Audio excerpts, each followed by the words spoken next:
Very dare you. What is up, everybody? Welcome, everybody. We've got somebody new in the house today. I would like to introduce everybody to the one and only, the amazing, usually off camera, but today is here with us, Stephanie. Stephanie, say what is up to the community. She is playing the Eunice role today, everybody.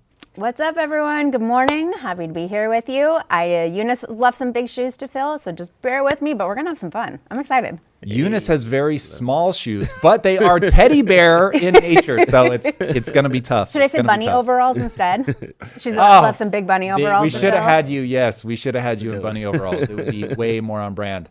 Hello, not Eunice. That is funny. Well, we are honored to have Stephanie with us today. Thank you, Stephanie. Do appreciate it. I don't know what your normal sleep schedule is, but if we disrupted it to get you here, our apologies. But nonetheless, it is amazing to have you. I'm very grateful. That is very much playing outside of one's role and doing whatever it takes to push the company forward. And I am here for that.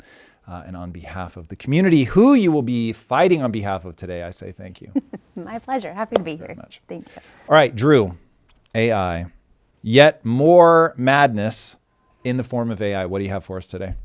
You know, these AI agents are getting out of hand. Let me select this to my man Eric to put up on the ones and twos. These are our manus? Yeah, it's interesting because we seen last week the two AI agents realize they were agents and then they start talking to each other and beep boop, beep boop. Yep. Now people are just having simultaneously 6 or 7, 20, 50 AIs going at a rapid pace.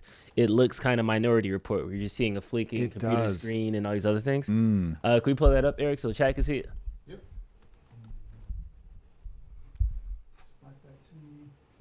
Good morning, by the way, everybody in the community. I hope you guys are doing well. I hope you had a wonderful weekend. Mine was curbed by my wife's potential illness. All right, here we go. Here it is. All right, I don't know if there's any audio on this video, so I will tell you what you were seeing. This is a whole bunch of what they call agentic AI. So now we have audio. I don't know that the audio is adding anything. All right, so I will continue my my breakdown of what's happening. You have one screen with a whole bunch of agentic AI doing a whole bunch of things, posting on X, I'm sure analyzing different X feeds. It looks like the majority of what's happening is going on X. But this is the world of agentic AI. So it's just a fancy way of saying that AI will be able to do things, so not just summarizing information, but actually being able to do a thing, reaching out into the world. If you arm it with money, which there has been, truth _ terminal, I believe is the X handle for this AI. And I believe it was Mark Andreessen that funded it with $50,000 of Bitcoin because this thing was like, I want to go do all these things, but I can't because I don't have any money.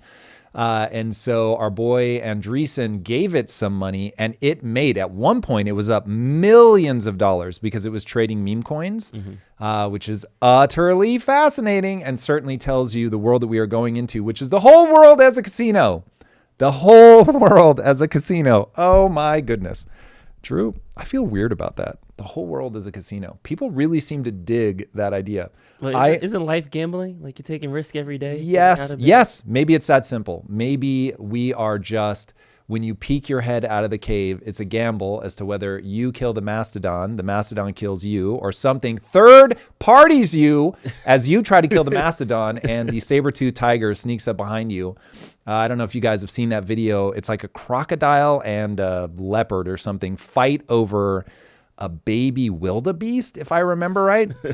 And they play tug of war with it. It is absolutely horrible. But spoiler alert, the wildebeest somehow survives and ends up breaking away. It's one of the craziest videos I've ever seen in my life, and goes to show that the jungle, or in this case, the savannah, has no morality.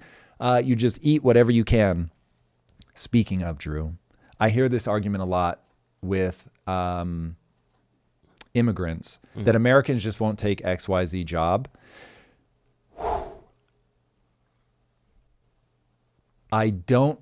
That isn't true fundamentally at the level of, if things get to the point where somebody can't take care of their family, they're going to take one of two exits: death of despair, drugs, or they're going to take whatever job they need to put food on their plate. And so the question is is illegal immigration putting us in a situation where people want a job that they can't get and they're opting over to the deaths of despair? Now, remember, one of the base assumptions that drives my beliefs about deaths of despair, it is my understanding based on the data that there are so many deaths of despair in a certain age group of men. It's like, I don't know, 30 to 50 or something like that, somewhere in there, that drug overdoses and suicide have taken so many lives that you can actually see it in that it's bending the overall life expectancy of men down. Wow. So that is terrifying. So the question becomes, should we be creating a situation where more jobs are available to people, even though we look at some of those like an Amazon warehouse? And I know that we have some footage today. There was another Amazon warehouse, or an Amazon warehouse, that was raided by ICE. And what are going to be the knock-on effects? Are we clearing way for a narrative to fall? The narrative, while I love John Mearsheimer, is it a narrative that Americans won't take these jobs? And hey, we're just letting in illegal immigrants to take jobs that otherwise nobody would take, and they're just sitting there vacant? Or are we forcing people to take the different exit ramp to the, I can't find a job, I can't use my time and labor as a way to take care of my family, which has been sort of the historical punchline for somebody that's working in a blue collar existence, that, hey, at least you go, you work hard, you're able to support your family. So that will be very interesting to see how that plays out. But I have a feeling that what started this thinking in my head is that if somebody gets hungry enough, they will take any job. I mean, I'm going to bring everything back to the book Tombstone for a while until I finish it. But yeah, you will be startled by what people will eat and what they will do for food. I can kind of see different sides of it, though, because from my perspective, a lot of times these, let's call them immigration jobs, these low wage, high hour jobs don't cross the threshold for a lot of Americans to pursue. Do they? How do we know that? I feel like there's a lot of people who are unemployed. Yes. Let's say you were just working 4% all-time low unemployment right now. But 4%, that's a skewed number because that's people who are actively looking, not people who fell out of the workforce and stuff like that. So, so wait, your hypothesis is, or your base assumption is, that number's fake, and it's just because people have checked out. They're no longer pursuing a job, and we've broken their will. No, that's how the number's calculated. So that's not. But I'm saying that's how you want us to perceive 4%.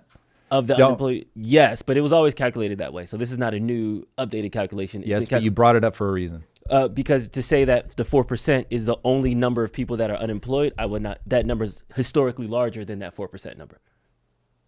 I'm going to say what I think you're saying between the lines. Let me know if this is accurate or not. Because if it is, I'm totally with you. If it's not, then I'm confused.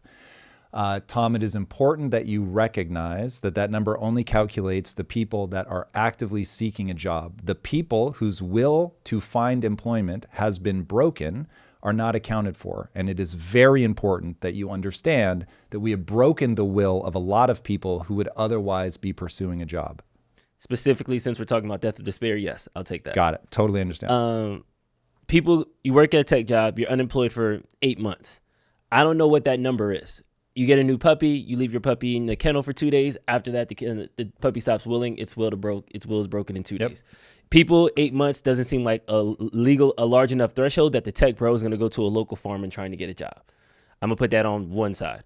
On the other side, though, there is a exploitation of labor that is accepted in society. For example, if you need a general contracting job done, you go outside of a Home Depot, there's a bunch of people lined up. Hey, I got $50. I need somebody to build me a roof. There's going to be at least one person who steps up and raises their hand. You put them on the truck, you go and you do that. Out of curiosity, why is that exploitation? Legal terms, minimum wage, insurance. So if you're sidestepping laws and regulations, it is exploitation. The legalities of hiring somebody, yes. Okay, so base assumption is that the laws are there to protect workers. If you're sidestepping that, you are exploiting workers. Because if he falls off your roof, you're going to drop him right back off at that Home Depot and you're going to go home. Damn, Drew. A lot of people. That is some dark shit. But Jesus. if you wanted to give somebody workers' comp, if you were prepared to like fully Right. cover them, you would just get an actual contractor and pay the Yes. Can we hope that some people call the ambulance and are like, okay, whatever happens, happens. I am not driving the newly crippled Home Depot worker back off at Home Depot. Yikes. Yeah. Look, there's no doubt that I'm sure that there are some people that do exactly that, but holy hell. Okay, anyway, finish your point. Sorry. No, so those are the two things that I'm saying. Yes, we should allow people to get those jobs. Like Amazon warehouse, I know a lot of people who are like, all right, F it, I can't get a job, I'll go to Amazon. But I don't know anybody that's like, F it, I can't get a job, let me go to an avocado farm. Okay.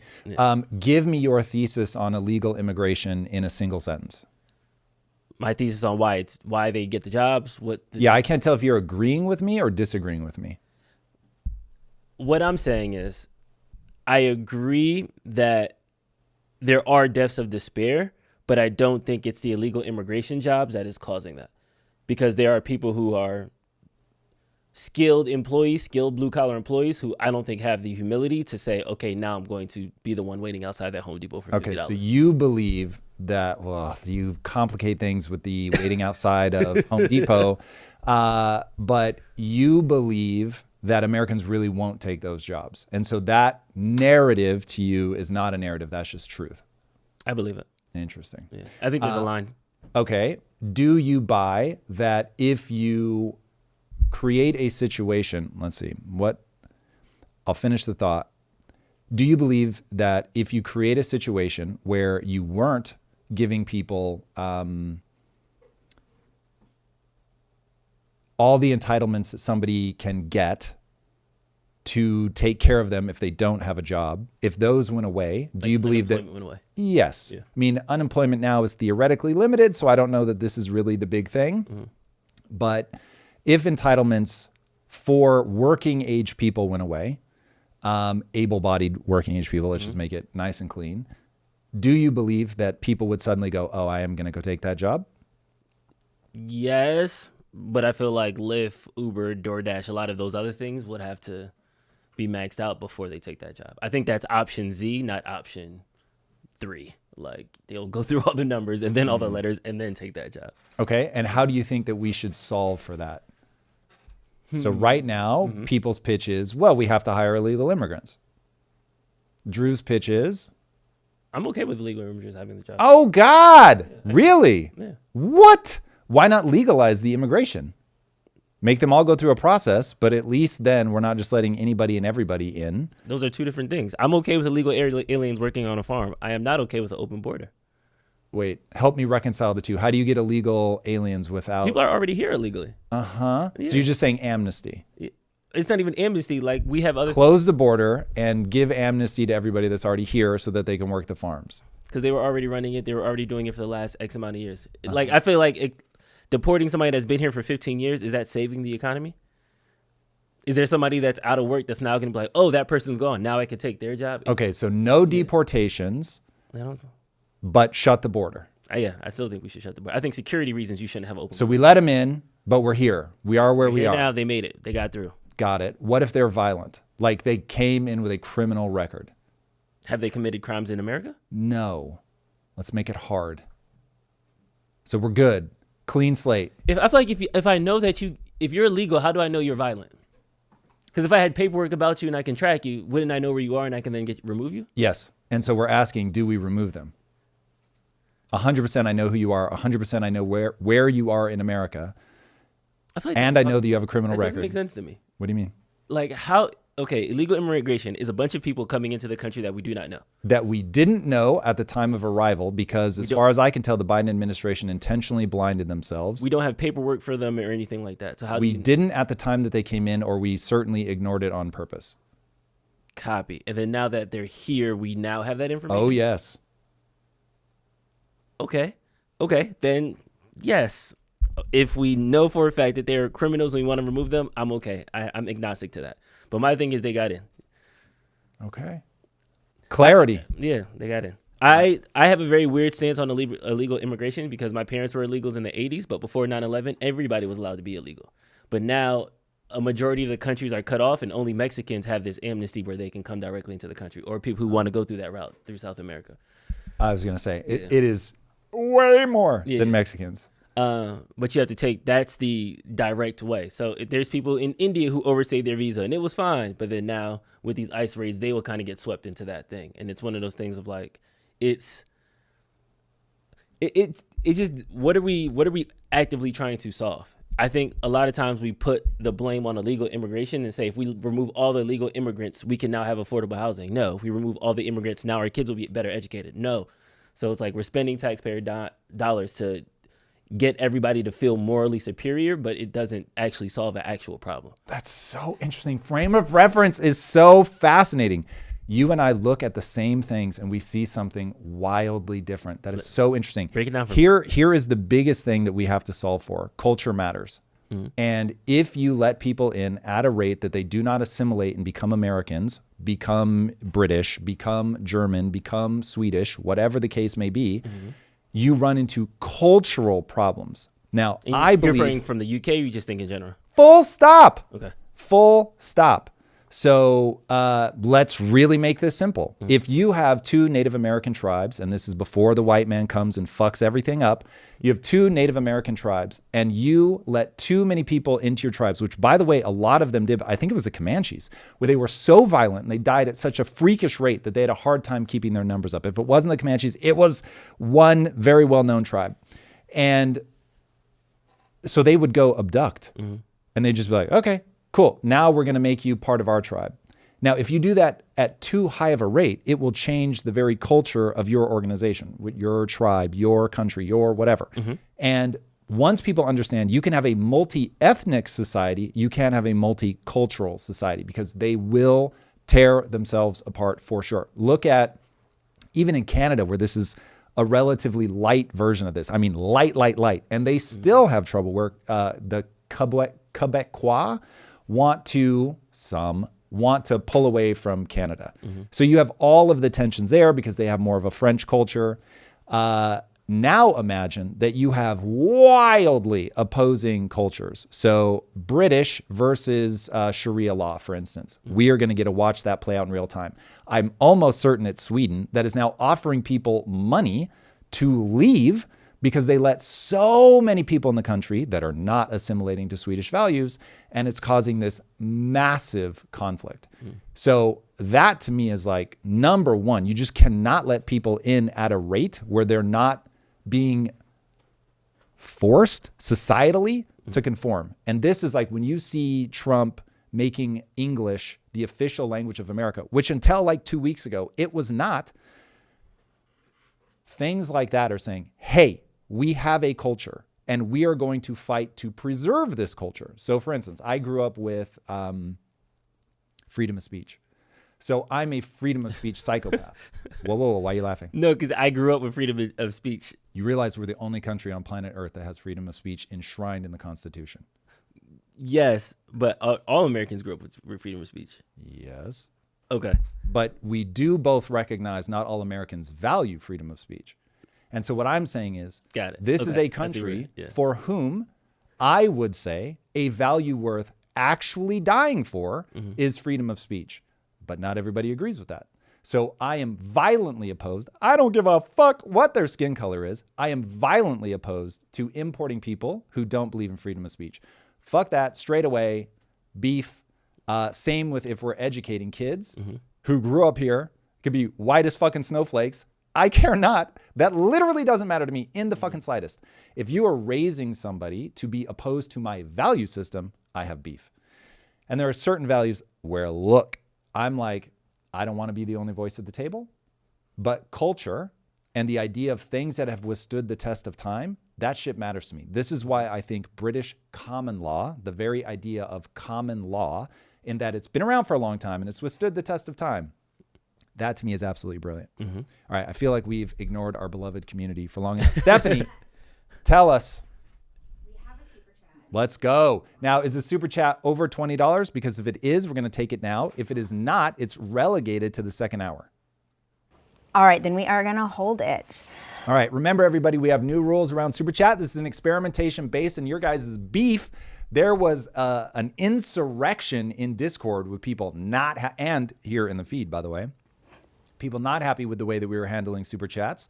So we are running an experiment. We're holding, if you want a super chat to interrupt the flow, it's got to be $20 or more. We are doing that almost as like making it absurd so that people won't break the flow of the conversation, because I think secretly that's what the community wants. But anybody that wants to do a lower tier super chat, we will do those in the second hour. So there we go. Perfect. All right. I have a conspiracy theory about immigration. Okay. Do we want to hear from the community first, or Yes. you want to? Okay. So give us what is the general sentiment, Steph? Yeah, I'm curious what they think. General sentiment is they're arguing with you, Tom. They disagree. Let's go. U.S. is not Europe. They said, not true. Sorry, but this is wrong. Okay. Many did integrate into Swedish culture and traditions. It's the goons who are in minority. Okay. I'm going to need more takeaways, boys and girls. So this is always my beef with, and I'm not asking for a long, detailed description, but I am asking for when you give a challenge that has like a core takeaway, if you can give it in, let's say 35 words or less, then we can really get into a debate about it. That will be a lot of fun. It will help all of us get a little bit smarter. But if it's just you're wrong, that doesn't make sense, then this becomes difficult. So give me your core takeaway. And if you can give it to me as a base assumption or a value, that would be amazing. Like, for instance, I'll give you an example of why I think freedom of speech is so important. Freedom of speech is important because speaking is the act of thinking. And if you can think through a problem rather than have to live it out in actions, you are far more able to discard bad ideas. Okay, so that's why freedom of speech matters so much. So if you can give me something like that as either, again, a base assumption or a belief, that would be amazing. Oh, word. Okay. Steph, I think that's you with the cursor, but somebody is circling Kit Moon's comment. So let's see what it says. I agree with Tom 100%. I befriended illegal immigrants from a previous job, 4 years in California. They didn't attempt to learn English or the culture and would only interact with other Spanish-speaking people outside of work, encapsulating their culture where they lived. Yeah, look, I think that this is you really have to put people in a position where they're essentially forced, at least at the level of their kids, are forced into the culture that they're now born into. So I ran into this in Japan. I would meet other Americans, or other English-speaking people, because they weren't always American. And first of all, easy as hell to see, because the Japanese have protected their culture by just not allowing foreigners into their country, absolutely tiny minority of people. And you'd be like, oh my God, amazing. How long have you lived here? 19 years. This is a true story, real number. So by now he's got to be like 24 years. Oh my God, like how hard was it learning Japanese? I don't speak Japanese. What do you mean you don't speak Japanese? Yeah, I just stay in little enclaves of English speaking people. I'm like, why would you move to a foreign country and not like immerse you, stay in whatever country you were born in? I don't understand the logic. If I was going to a foreign country, I would be going to the foreign country for the thing that the foreign country has to offer. And I would certainly understand if the foreign country had rules that was, yes, forcing, not at gunpoint, but like, hey, we don't teach classes in English. This is Japan. We teach classes in Japanese.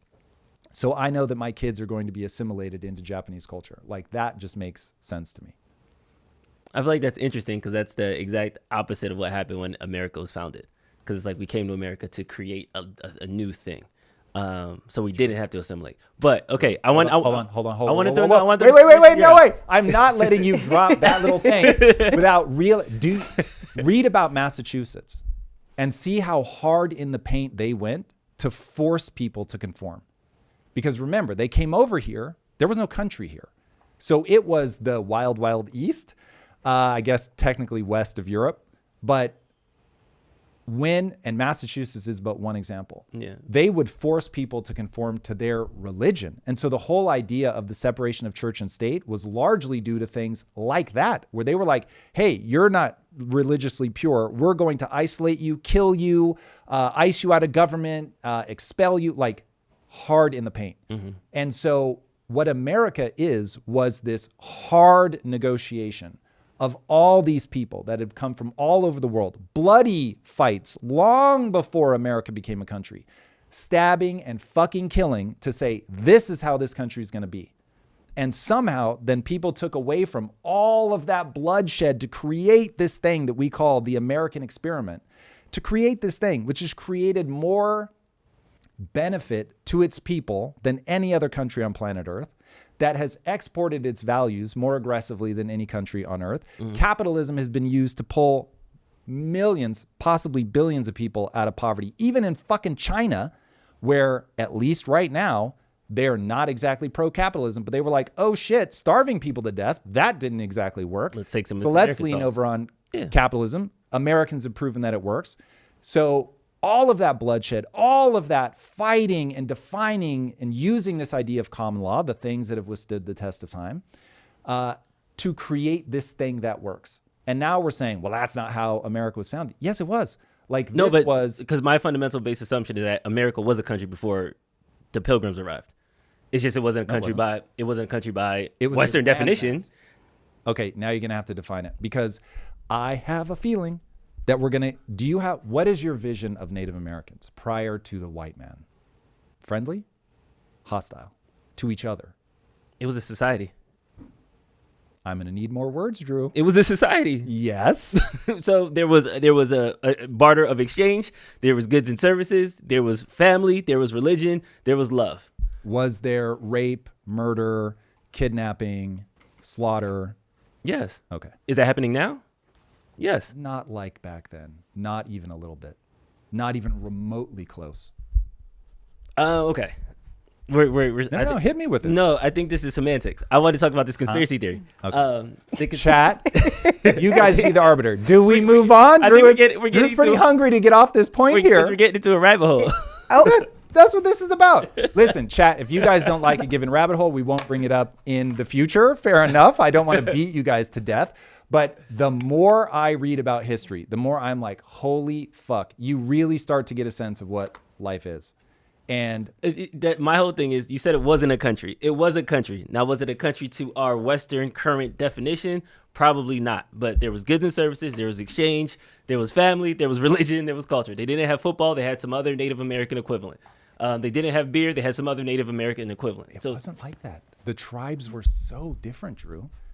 So different that when they collided with each other, it was hostility and murder and all of that stuff. Just like in Gaza, Palestine. Just like in Russia, Ukraine. But now, but do you consider Israel and Gaza a unified country?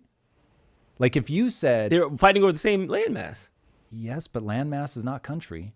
So, okay, this is interesting. Balaji Srinivasan, do you know him? Yes. Okay, so his whole idea of the network state. Mm-hmm. My beef with the network state is I think there has to be geography tied to it. I just can't fathom a world where we are more united by ideology and the geography doesn't matter. But at least what he's grappling with is that ideology matters so much that it might actually transcend geography. I don't know that he's right about that, but I think he is right that ideology matters a lot. And so I think just saying that they share a landmass, because we share a landmass with Mexico, and I don't think you would say that we have the same country. So there is a border, there is a governmental difference, there's a constitutional difference, there's cultural differences. Yes. So at some point, I think I can convince you that landmass is not sufficient to say that these things are the same. And landmass and country aren't the same. Correct. So the Native Americans shared a landmass, but they did not share what I would call a country, which I'll say is defined by borders and what governmental officials have a monopoly on power. Currency probably matters too. I definitely think they controlled borders because tribes control like territories within the landmass. Yep. So the borders is initiated. And then now... But remember, the battle we're having is, was it one country or a whole bunch of countries? Because if you said each tribe is like a country unto itself, I'd be like, yeah, okay, I get that. I feel like the goalpost is moving because you said it wasn't a country when we got here. So... Sorry, let me give you my base assumption. When you say country, I assume you meant one country, which is the thing I'm taking exception with. If you said it's the only right way to think of them, and we referred to them as nations, that makes sense to me. Yeah, I'm okay So with if you're saying there were multiple nations or multiple countries, I can sign off can, on that. I can agree on that as well. Perfect. All right, we're There going we to jump in with a All super right. chat. We hit the $20 mark. They really want us to stop talking about this. All righty. So super chat says, this is Renee Authentic Raw. Let's go, Freedom of Renee. speech is. I'm. All right. Let me try again. Renee Authentic Raw. Now I turned it off. Sorry. Steph, you got this. You got this. Learning curve. Freedom of speech is vital for democracy, accountability, and progress. It protects diverse voices, prevents opposition, and allows open debate, ensuring people can express ideas, challenge authority, and shape society freely. Agree. Full stop. No notes. And it prevents oppression. I think you said prevents opposition, and I was like, what? Oppression. Apologies. Still, I gotta drink more coffee. Or I may have misheard you, but You're right. yes. Yes, prevents Renee, I'm with oppression. Yeah, no beef. congrats on the body fat percentage, Renee, if that's you. P.S. All right, conspiracy theory. Thank you. There's a sect of people that believe illegal immigration is allowed to a certain extent because capitalism needs that I'm gonna just call it what it is. They need that kind of quote unquote slave class of labor. Yikes. In order to sustain itself. Because you have the really rich people up top, but you need the people at the very, very bottom who could work for less than the threshold it is. Yeah. And that's why there's like this immigration is going to stop, but it's never really truly zero because we need that. Like, yeah. I mean, so open going fund back to your dominant. whole idea of human exploitation. So we have, over the last, I don't know how many decades, but several, used globalism as a way to say who will do this thing the cheapest. And at Foxconn, I'm almost certain this is true, and this is who makes the iPhone, the physical facility in China. I think it's true that they have nets underneath the upper story windows to stop people from committing suicide because the conditions are so brutal. Jeez. And so if you're Apple, you're like, and forgive me if this is not true and I've fallen prey to a narrative, but I've heard this from so many angles and never heard anybody push back on it. You go to China because they're like, hey kids, guess what? You're going to work in these facilities. And either because they create the incentive structure that happens, or they actually like apply pressure. Keep in mind, this is a country where they would go around during the one-child policy. They would go around to women and say, I'm afraid I'm going to need you to have that abortion now because this is your second child. So yeah, pretty brutal. Also, again, just read anything about Mao's China and you realize like when you have top-down authoritarian rule and you have this underlying base assumption, you got to break some eggs to make an omelet.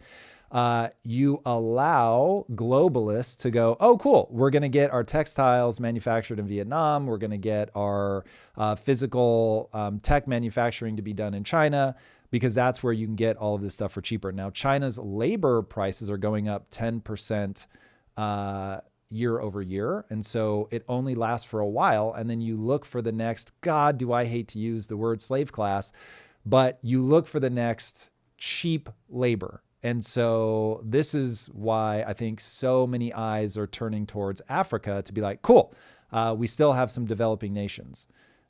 So yeah, we'll see. But yes, I don't think that is wrong, but this is also why in populist energy moments like the one that we're living in now, it's not all bad because you want to bring things home.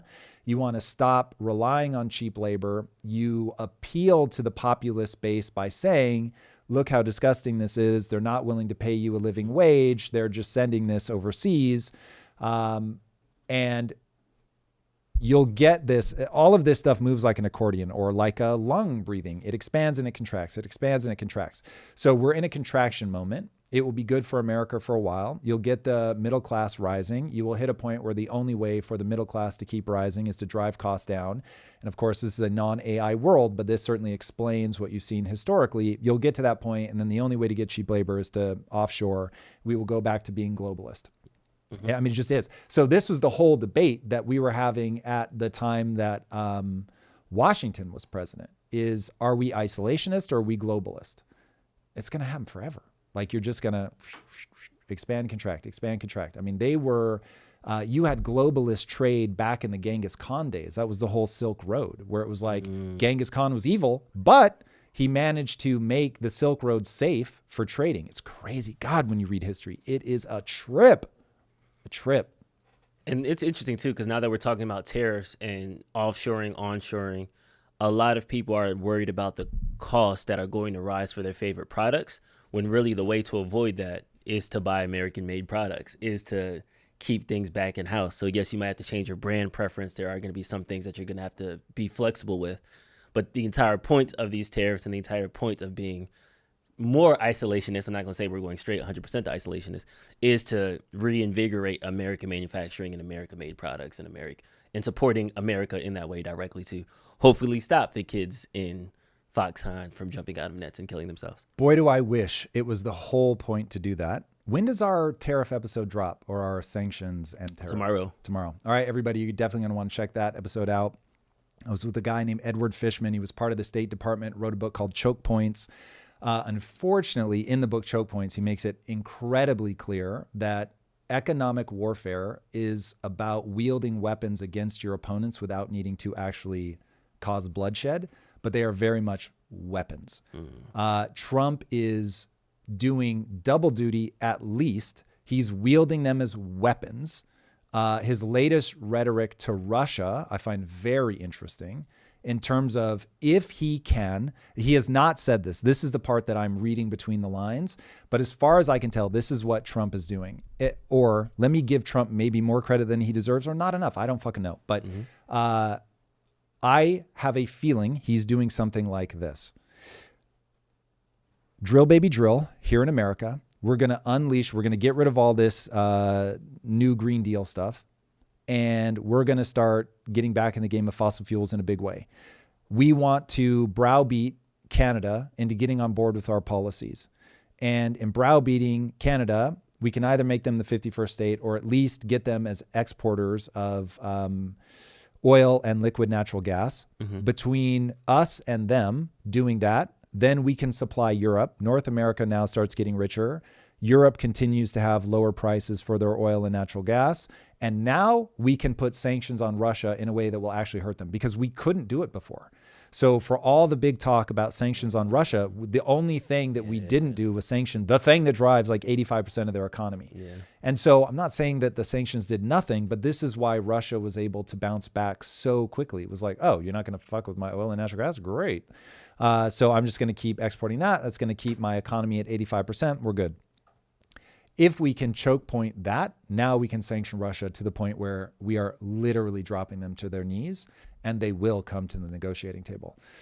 So that's tariff as warfare, sanctions as warfare. Now, it also has the added benefit of, while it is a game of chicken, it has the added benefit of bringing some manufacturing back home. You probably don't want everything, just because it just won't make economic sense. And the more that you can friend shore some of this stuff, the better off you're going to be. Period. And there's more on that with some really cool stuff on rare earth minerals, but we'll save it for another tirade. Yeah. Chat, what do you guys feel? Conspiracy theory? Where are we at? Yeah. Someone say KFC. Logan, KFC.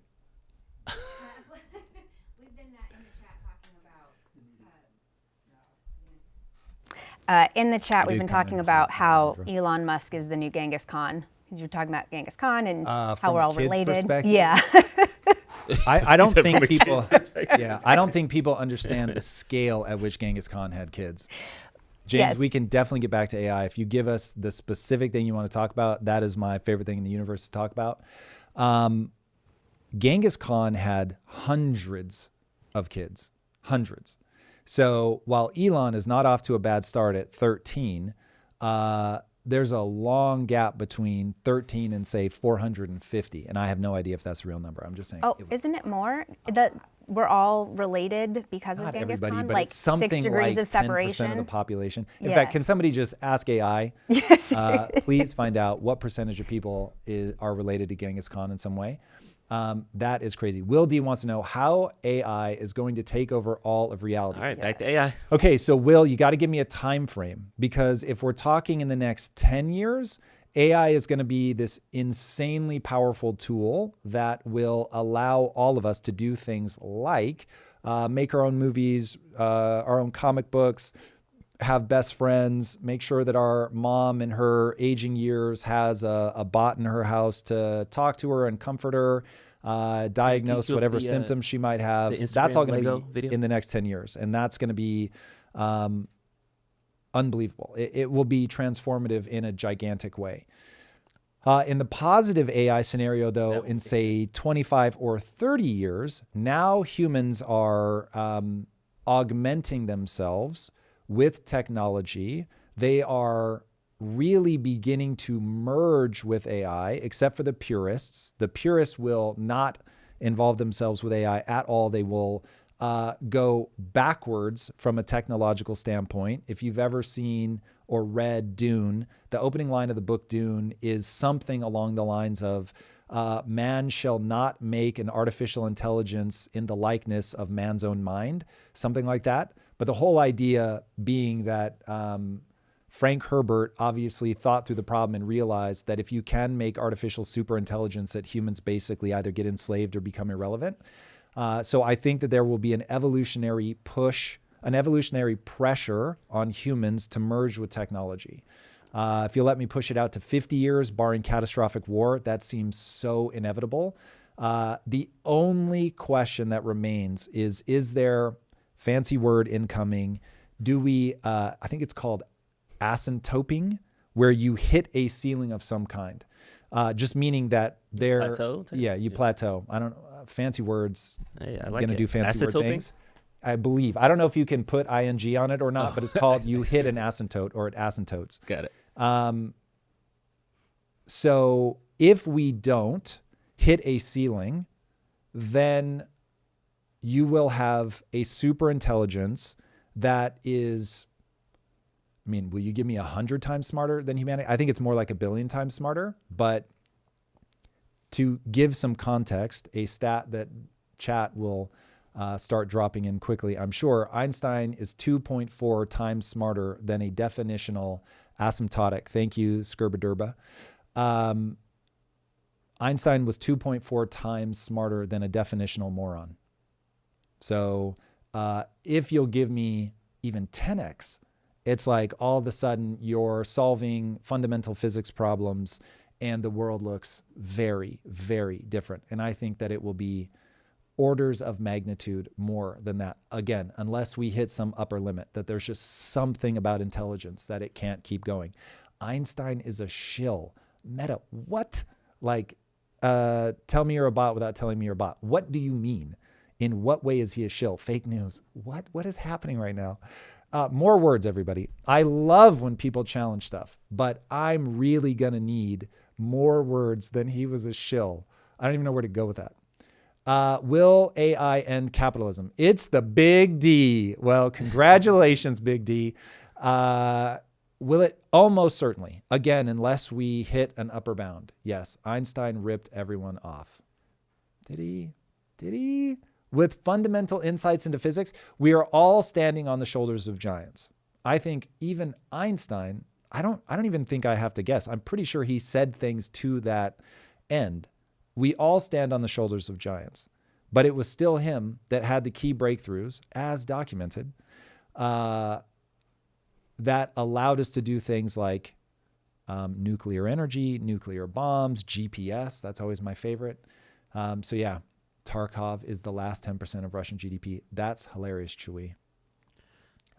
Speaking of building off the backs of giants, can you throw that Instagram video up, G? Yeah, this is what AI has done recently. And I'm like super curious is like your opinion on it.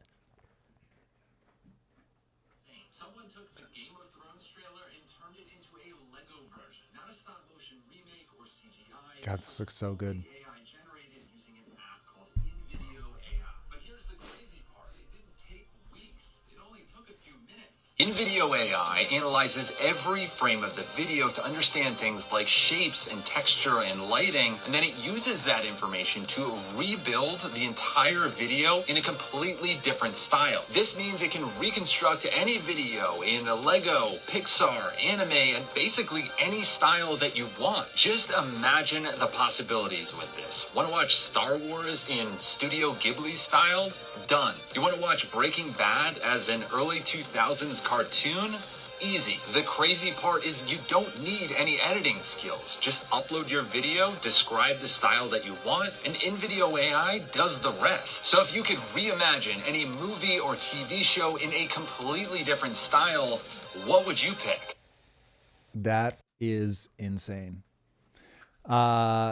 Yeah. So here's the thing. I guarantee that that was not done in minutes. Getting AI to give you a good output right now is still very time consuming. But when you think about, like, let's say it did take 2 weeks to do that, compared to the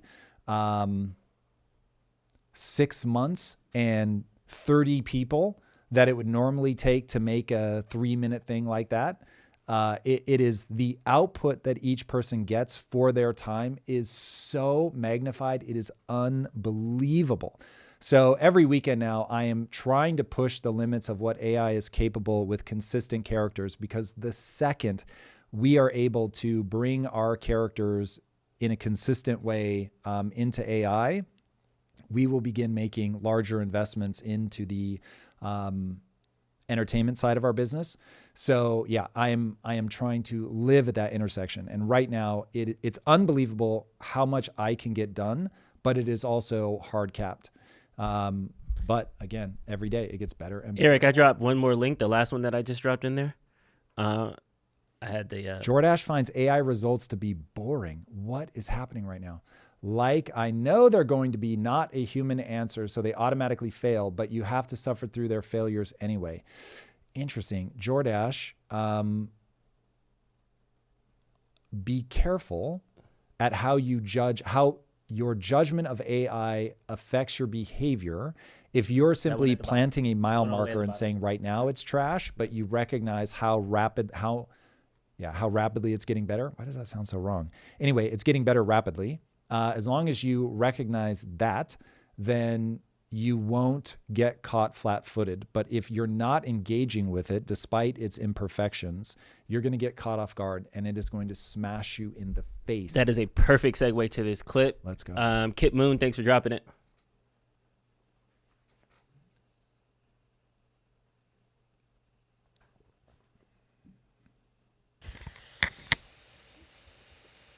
This is a quote from the founder of Train Loop. How coding has changed 6 to 1 month ago, 10x speed up. Now 1 month ago, 100x speed up. Now it's exponential acceleration. It sort of crept up on us, actually. Yeah, it was like somebody dropped some giant beanstalk seeds at night. We woke up in the morning and there it is like, whoa, what's going on? So, I mean, I think our sense right now is this isn't a fad. This isn't going away. This is actually the dominant way to code. And if you're not doing it, like, you might just be left behind. This is just here to stay. And, you know, vibe coding is not a fad. It's time to accelerate. Every element of this company is already using AI. And while I like to think we're savvy, we're not savvy like companies with AI professionals at the wheel. We're trying to hire one, which, by the way, if we have any LA-based AI integration engineers, not somebody who's willing to learn, but somebody who already is an AI integration engineer, we want to hear from you. Heavy emphasis on the word engineer, because we're trying to do some things on the gaming and IRL side where we would have to make some innovations. So we definitely need somebody that really knows what they're doing, but that would be incredible. So anyway, we're savvy, but we're not super savvy in the way that some of these other companies are. And even for us, it's just top to bottom AI. Like, you just have to. Even on the gaming side, our guys have said that they think that AI speeds them up by roughly 40%. That's today. So where is that in 6 months? Where is that in a year? I'll expect it to be doubling or tripling their output. Nice. And it's one of those things, once it gets to that peak, the incremental steps are no longer incremental. You could go from, phase 1 to phase 10, like rapidly. It's awesome. Very I'm rapidly. excited for it. The things that we're able to take for granted now is pretty crazy. So I think people have already like gotten to the point where they're like, oh yeah, I mean, AI can like dissect an image and tell me about it and generate a prompt. AI can write my marketing materials, sure.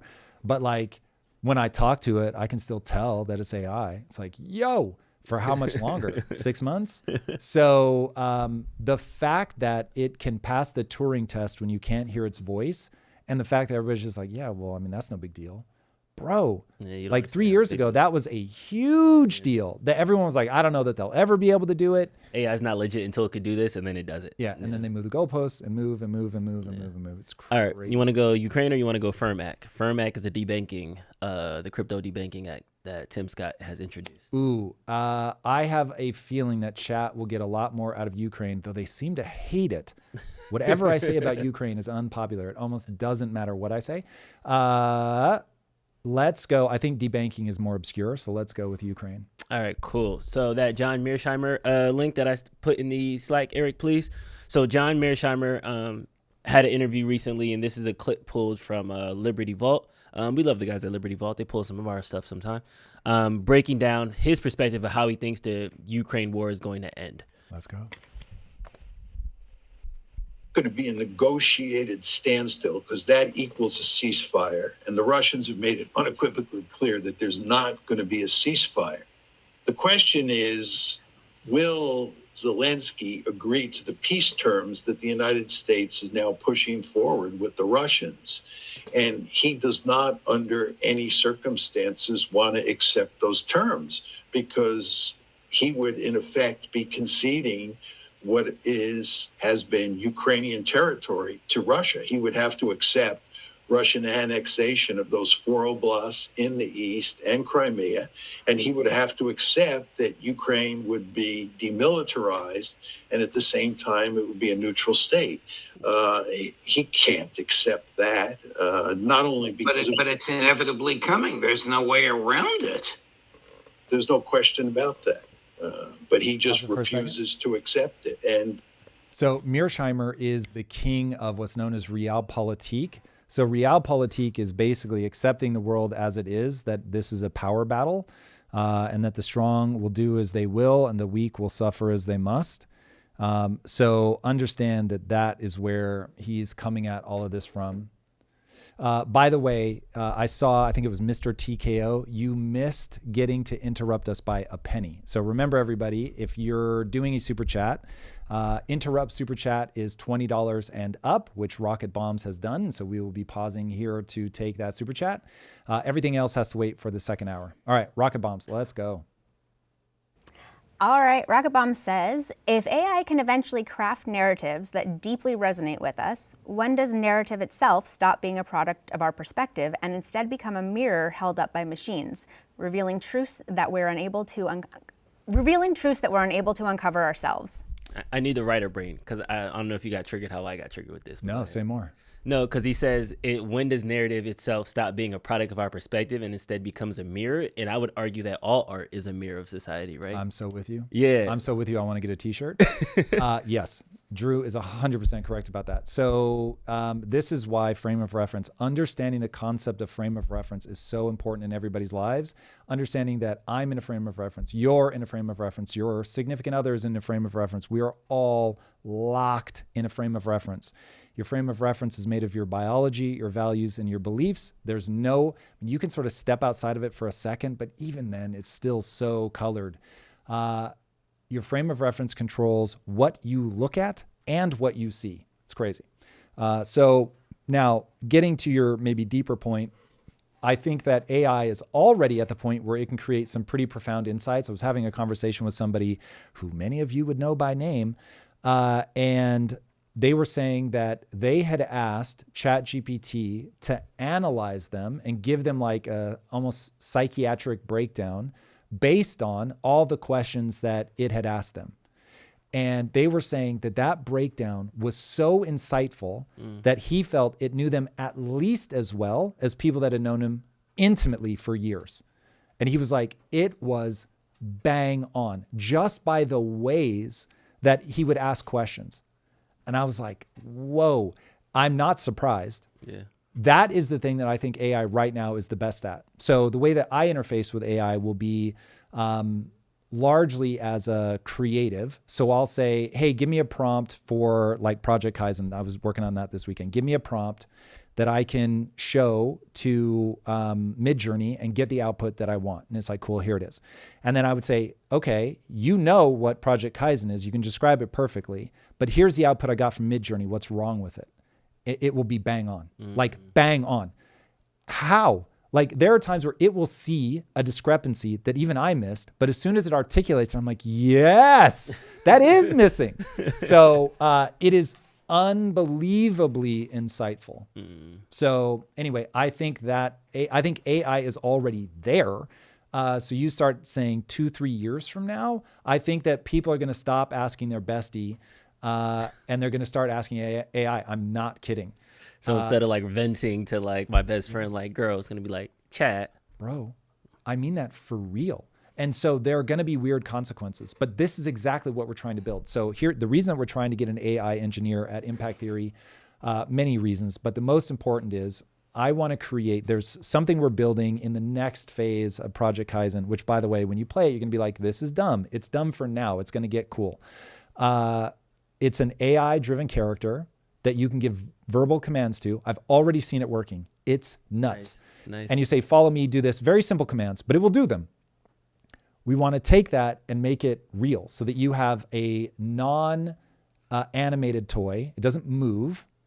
Looks kind of cool though. It doesn't move. Has LED eyes if we can afford it. It's all going to come down to how much this will cost because people are not going to pay $250 for this thing. Yeah. LED eyes, but it remembers what happens in game and the game remembers what happens in real life. So now you're having a real relationship with one of the characters in your video game. So, I mean, look, it's going to require some innovations. We'll see if it works, but it will work. I just don't know if it will work on today's technology. We shall see. But that's going to be a thing, man, where it doesn't judge you. You're now having like experiences with it, IRL and in game, like, and from like an open world perspective, this is me projecting kind of, but you know, like when you approach an open world game, it's like, okay, I can do the easy thing to mine the coins to get the upgrades, or I can fight a big boss and I can do it. And they can be like, hey, you had a rough day. You should really take on this mission. I think you would kill it right now. Or like it can kind of coach you on how to experience it. Bro, Tom's do you know how right on you are? That's it's going to take idea, your data from like your Aura ring and it's going to be like, your resting heart rate's trash. You normally go to bed at 10:30. It's 9:45. So why don't let's go play some Minecraft. Or let's do like the chill part of this. That's exactly what it's going to do. It's absolutely bananas. That's awesome. It's going to be amazing. All right. That's a better Project Kaizen pitch than the first one you gave me. Well, we try to get better around here day after day after day. Physical progress. The bad news is that is it doesn't yet exist. That's what we're trying to build. Okay, I'm gonna have to press Tom, the you're fractal. disgusting. Heart, that's brilliant. I'm gonna have to press the fractal button because we were 14 seconds in. We hard frack to Ukraine and we're on Project Kaizen right now. All right, we're being trolled by the community with the $20 super chat. All right, back to it. John Mearsheimer.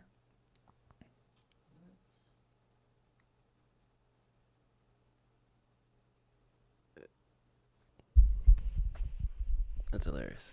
It will probably be the case that somebody else has to accept it, that he won't accept it. I mean, maybe he will accept it, but it is what's coming. I mean, look, the United States, the West Europeans, East Europeans, and Ukraine, all four of those actors together could not defeat the Russians on the battlefield. The Russians are winning up against those four actors. I want to hear now it. you're talking. Said couldn't beat them. Play. East Europeans and Ukraine, all four of those actors together could win it. But he just refuses to accept it. And it will probably be the case that somebody else has to accept it, that he won't accept it. I mean, maybe he will accept it, but it is what's coming. I mean, look, the United States, the West Europeans, East Europeans, and Ukraine, all four of those actors together could not defeat the Russians on the battlefield. The Russians are winning up against. That's absurd. He's got to mean they don't have the will to do it. if he's because he He's says saying actors. the U.S., Europe, Ukraine, and somebody else can't beat Russia. What? Huh? Is he okay? I'm projecting right now, but is he saying that all those four bodies have been supporting Ukraine? That has to be what he's. Yeah, because he what like 1v1. I don't think he really believes that. Yeah. No way. Okay. Against those four actors. Now you're talking about taking the most important actor out of the equation besides the Ukrainians themselves, and that's the United States. Do you really think that the Europeans plus the Ukrainians can stand up to the Russian steamroll? Pause it. If they couldn't? Okay, so John Mearsheimer is much closer to this problem than I am, so it is entirely possible that he knows something that I don't. So being wide open to that, I will say the following. If Europe actually does spend $850 to $1 trillion supporting Ukraine, they will be able to further stymie Russia. I don't see any reason to believe that they couldn't. So right now, the game of chicken seems to be Ukraine is having a hard time getting enough bodies to put on the front line, and Russia's economy is getting weaker by the day. And so it becomes a question of what's going to give first. If the U.S. starts putting aggressive economic sanctions on Russia, stopping them from exporting natural oil and gas, oil and natural gas, then I think that you'll see that break first. So again, fully understanding and acknowledging there is a wild card my with beloved that, Mearsheimer. Yeah. the BRICS nations. You don't think between Saudi Arabia, Iran, they will throw Russia $1 billion, they'll throw Russia 500 million. You don't think that they can support them completely isolated United States? The short answer is no. I don't think that they can. You'll never get another government being able to prop up the entire economy of a country with 100 million people. That's just not going to happen. I think they have more than that. So no, but will they be able to keep them alive? Yes. Will Russia go down a lot slower if they had that kind of support? Yes. The question becomes what the economic warfare will look like if America tries to unleash double barrels at Russia as a way of antagonizing China further, knowing that Russia is a Chinese ally. Will the Chinese see that as a provocation? Possibly, because what will happen is if U.S. puts these really aggressive sanctions on Russia, this is if, this isn't even what I have not heard Trump say this is what he's doing. I just really believe that this is probably what he's doing. That he's trying to get to the point where he can sanction Russia from a oil and natural gas perspective. Again, guess. If they did that, put these sanctions on Russia, China then keeps buying. I don't even know if they are buying, for the record, but this is how something like this could go astray. If Russia is importing from China, if China is importing from Russia, and then the U.S. sanctions China, saying like, hey, these guys are sanctioned, you can't do that. China takes that as a provocation. They've already made it clear they're willing to have whatever kind of war we want to have. They start sanctioning us from chips and things like that we get from them, not necessarily chips, forgive me, that's in Taiwan, but all the gazillion things that we do get from China. Then this is where economic warfare becomes truly bloody. And we don't want to play that game. Now, again, I don't know that China imports from Russia, so I don't even know that they would get caught up in that. But that's the second and third order kinds of consequences that you have to look through to see, like, you feel like this is going to be isolated, but sanctions are really about the people that engage with that person so that you go and punish them. Iran is already weakened by U.S. sanctions and will continue to do so. So will they do anything that's provocative to the U.S.? I don't know. We're in a weird place with Iran right now in terms of their nuclear policies, because they're continuing to make progress refining plutonium, whichever. Thank you. So that it's also interconnected. Yeah. It's one of those things that, we have friends, but Russia does have friends too. North Korea sent over troops a couple months ago. So it could be one of those things where maybe they're so desperate that they go to these other countries that aren't in the best graces, and maybe they do some type of back secret deal. Yeah, maybe I'm watching too many House of Cards. I don't know, but I definitely can see a invisible trace from China, Iran, Saudi Arabia. Somebody be like, "Here, Russia, keep the party going." I'm so curious to know how on point Lioness is. By the way, I owe you a debt of gratitude. That show is awesome. Yes. It is. I don't know. But I don't you know see if how it's those super deals dramatized. Yeah, but it makes it think like, if I really want to fuck another country up, like, yeah. So but this is all in the context of Mearsheimer, because he says U.S., Euro, and Ukraine can't beat Russia. I'm like, he must know that we're reluctant to put boots on the ground. Europe's army isn't what it was in the World War II, and Russia has all these deep enemies that will throw some bodies just for the cause. I'm projecting it. Yeah, they're again, already finding North Koreans on the battlefield. So Crazy. it's like, maybe that's where he's coming from. But Lioness for the win, indeed. By the way, you're in hour 2 now. That is correct. Scorpio Pulse pointed that out, so we do need to start pulling up those super chats. Yes. Tom Trump said during his Air Force One Q&A that China walked back the up for any war statement, FYI. Lab Experiment, can you drop us a link? That would be amazing. Thank you for that. Good pull. All right. I know that we had a 1999 one. As long as KFC doesn't leave Russia, Trump will still visit. That's hilarious. Oh no, Silver Surfer, this is. What? Actually, what? Back to work. So audio only for me. God bless y'all. Jigs, God bless you right back. People are starting to comment that I don't believe about God, but I make references like that a lot. Yes. We getting them, guys. One step at a time. One step at a time.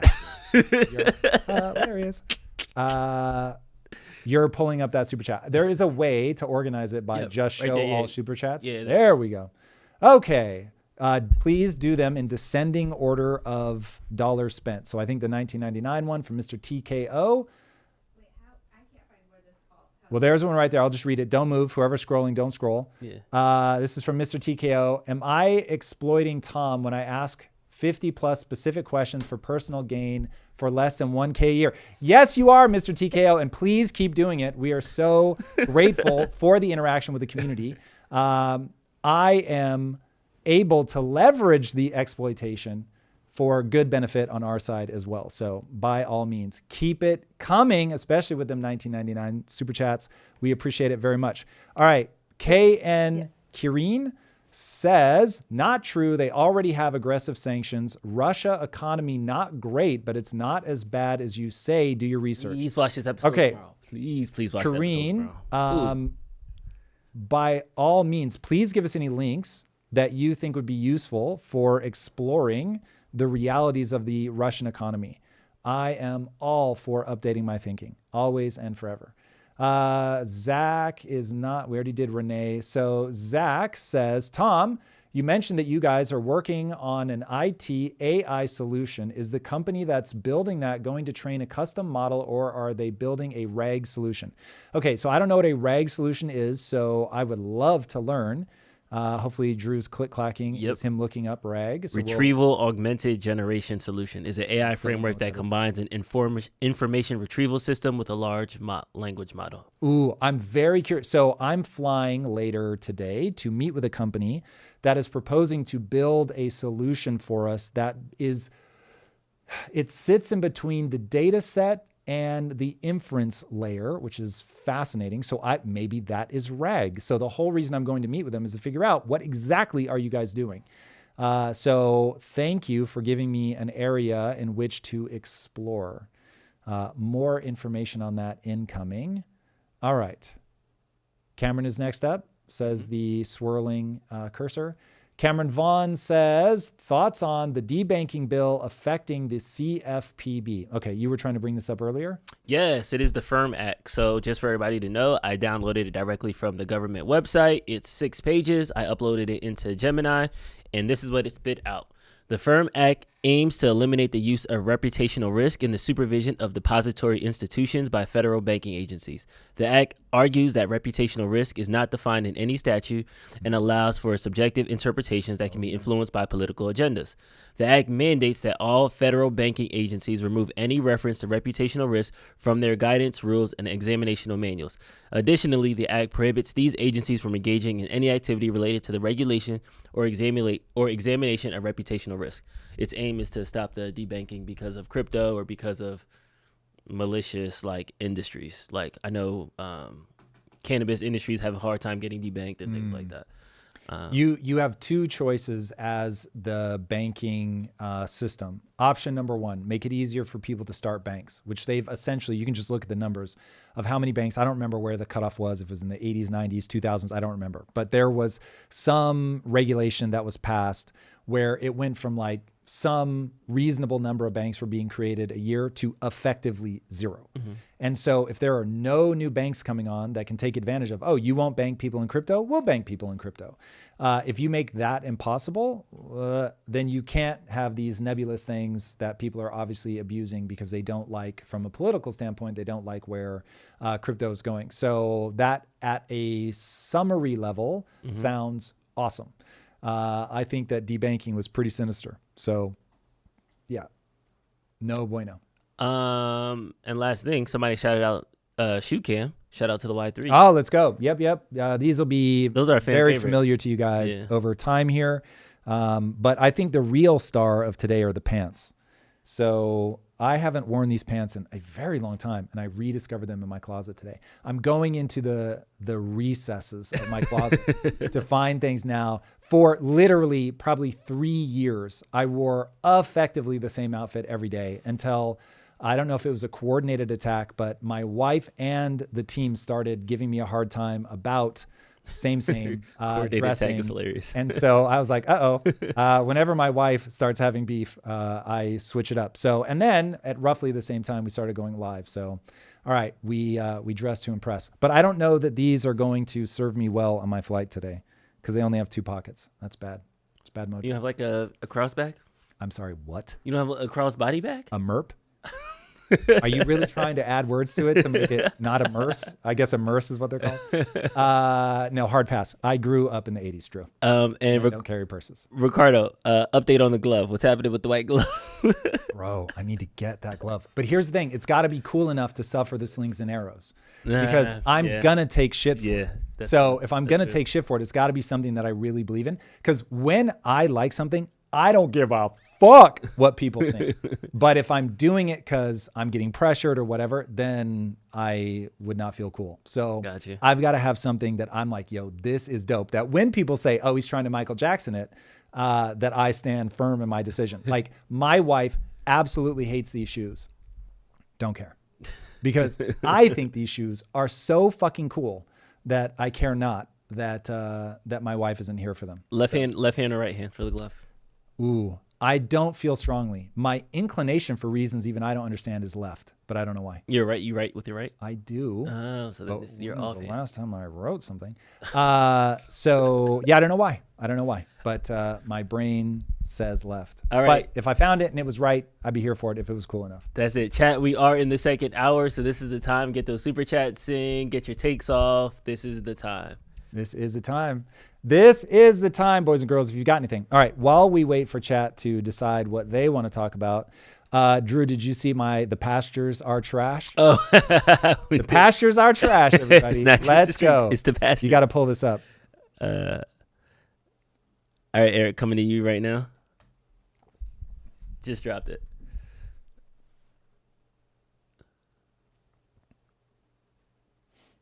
I can't remember if this is, I think it, yeah. If his words have to be read, I will read them for you. Let's see. You have 84. 84. Yeah. Congratulations. This is how many wives he has. Sorry, kids. He has 84 kids? I think that was the question that got cut off there. 84 kids. All right. Wife, my 17 wives. Yes. That's a lot of wives. Yeah. I have one wife, which is One? Yeah, he can understand. Maybe,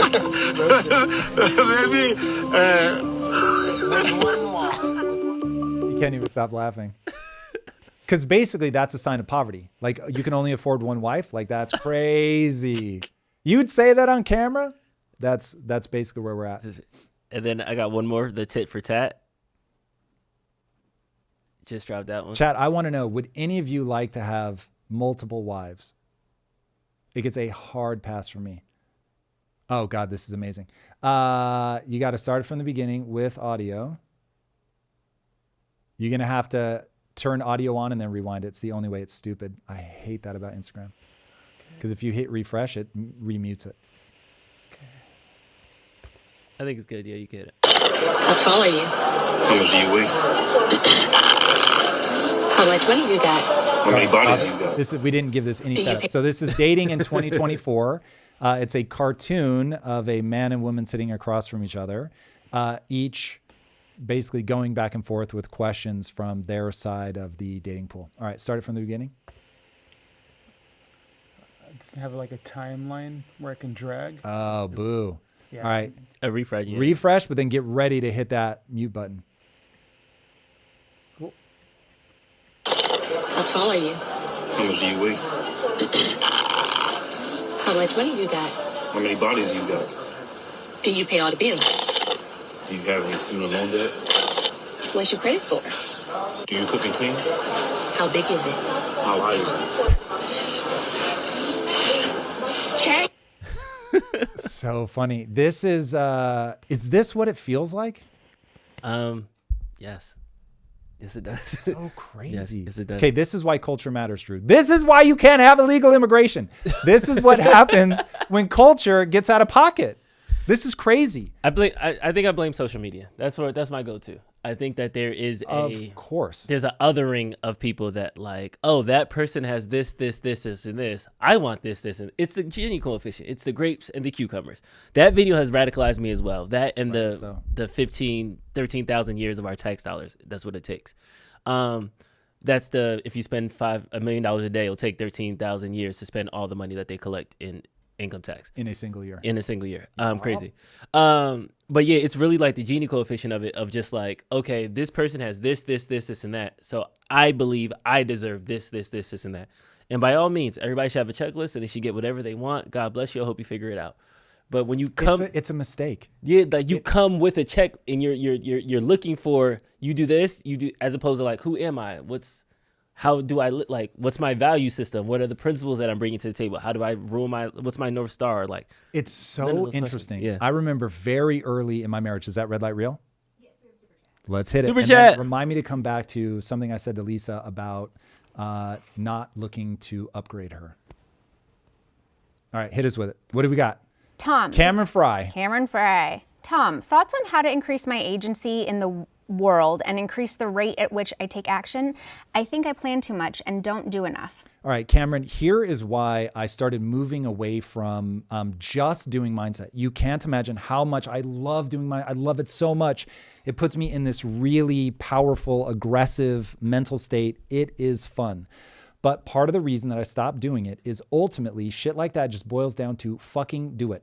Now, how do you get to the fucking do it part? You set rules in your life, you have beliefs, identity. There is a way to do it. But the reality is, man, at some point you just go, oh, I'm always going to be terrified. I'm going to do it anyway. Because I have a rule in my life that says I don't allow myself to stand still.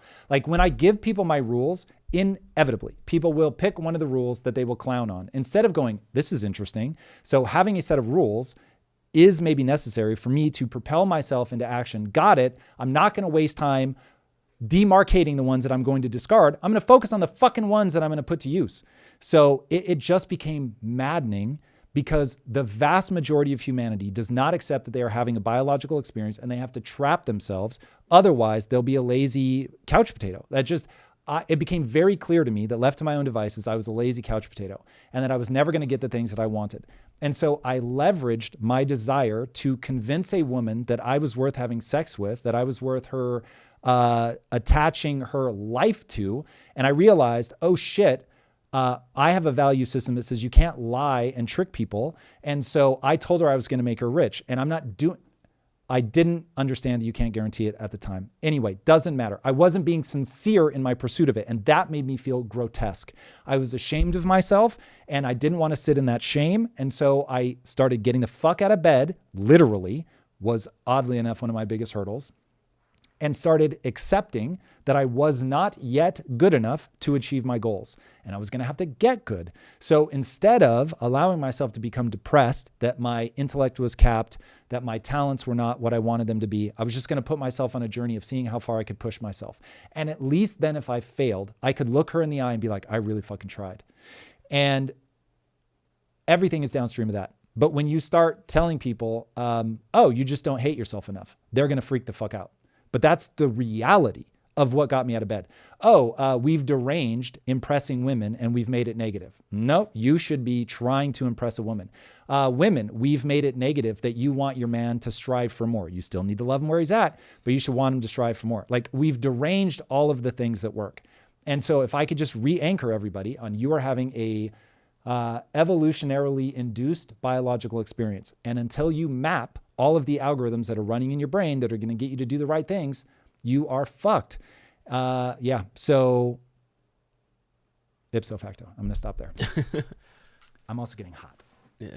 I know we had biddies on Twitch. Get your biddies out. Huh? Come on, Drew. I know you're trying to make the other version of that a thing. So I'm gonna tie biddies to it. Get your biddies out for the lads. Any Brits in the house? You will know exactly that reference. Okay, they're coming in from Straw Hat. Can you give us more alpha on the vision for Kaizen, especially on the exotics? Will there be rarity and how will they be obtained? Oh, Straw Hat, take your Web3 hat off. Okay, so yes, there will be rarity, Straw Hat, but please, can we approach it as a collector and not as somebody who wants to sell them? In fact, I don't even think these are going to be sellable because I hate that energy so much. I took it like Destiny. Like, is there going to be gold exotics or purple? Like, yes. Like, I took it from there versus like a but resale I want people market. yes, but God, everything in Web3 is about sell, sell, sell. Yeah. You're having a biological experience. Don't fight against behavior. Try to leverage it. I need to remind myself of this all the time. But yes, as a collector, somebody who likes to have them instead of sell them, yes, all of that stuff will exist because that's the fun of it. That's part of what gets you to strive and keep going and push and all of that fun stuff. So yes, they will have different physical appearances, different traits, et cetera, that will only be unlockable if you do certain things. For now, they'll be very basic, normal in-game things, but in the long sort of 5 to 7 year time horizon, I think we can do far more interesting things. Like you can only unlock certain traits if your resting heart rate reaches a certain level. If people want to know how we're going to incentivize empowering behaviors, it'll be things like that. You don't have to do that. There would just be certain things that are not available to you. They'll be cosmetic in nature. Don't worry. There's no sit-ups to win. There's no VO2 max to win. But there will be cosmetic things like that. All right, Dave Myers. Can you tell your thoughts on where Bitcoin and crypto as a whole are going right now? Near term, long term. Okay, so near term, you never know. These are markets. They are gambling. And Bitcoin is a highly volatile asset class. And it is far less volatile than all the meme coins. Long term, meme coins are simply a thing to bet on. You are betting on culture. And when I say you're betting on culture, you are simply betting on really short time horizons that you understand whether something's about to go up or down, and people will bet on that knowledge and be right or wrong. I think exactly about somebody fucking with meme coins the way that I feel about somebody at the roulette table, where it is as close to pure chance as you're going to get. You can be in a lot of the backroom WhatsApp groups and Telegram stuff and have a sense of where this is going to go. But like, it's just, for me, it is a terrible way to spend your money. But if you love it and you're having a ball and you know when to walk away from the table when you're up, great. Have fun. I don't think it should be illegal. I think people should be able to do it, but I just think it's dumb. As dumb as I think playing roulette is. But that doesn't mean you'll never find me at a roulette table. It just means that when I'm there, I know that I'm literally just pissing my money away to have a emotional experience. Cool. Do you gamble? Like, almost never. You are going to Vegas. Even when I go to Vegas, I don't gamble. So my wife will sometimes, and I'll stand next to her and watch, but even just trying to like figure out, am I supposed to hit now? I don't care. It's not interesting, but that's not a moral judgment. Like people should do their thing. And the fact that people love it, I love that. Yeah. My mother-in-law loves to gamble, like loves to gamble.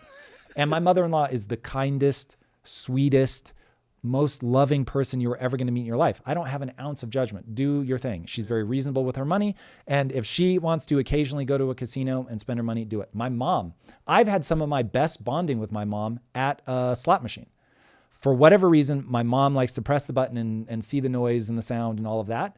And I'm a big believer in what I call just sit. When you love somebody, spend time with them, just sit, don't judge them. And if that's where my mom feels her best, great, let's do it. So I wouldn't want her to pass judgment that I like playing video games, which has a big part of the flashing lights and the progress and all that, the near misses, all that stuff. So is what it is. So long term, I think Bitcoin becomes like gold, and it's an asset that allows you to avoid inflation. And the rest of the crypto market, a lot of it will be about the technology. And that's the part that people are still ignoring because people are just so enamored by number go up.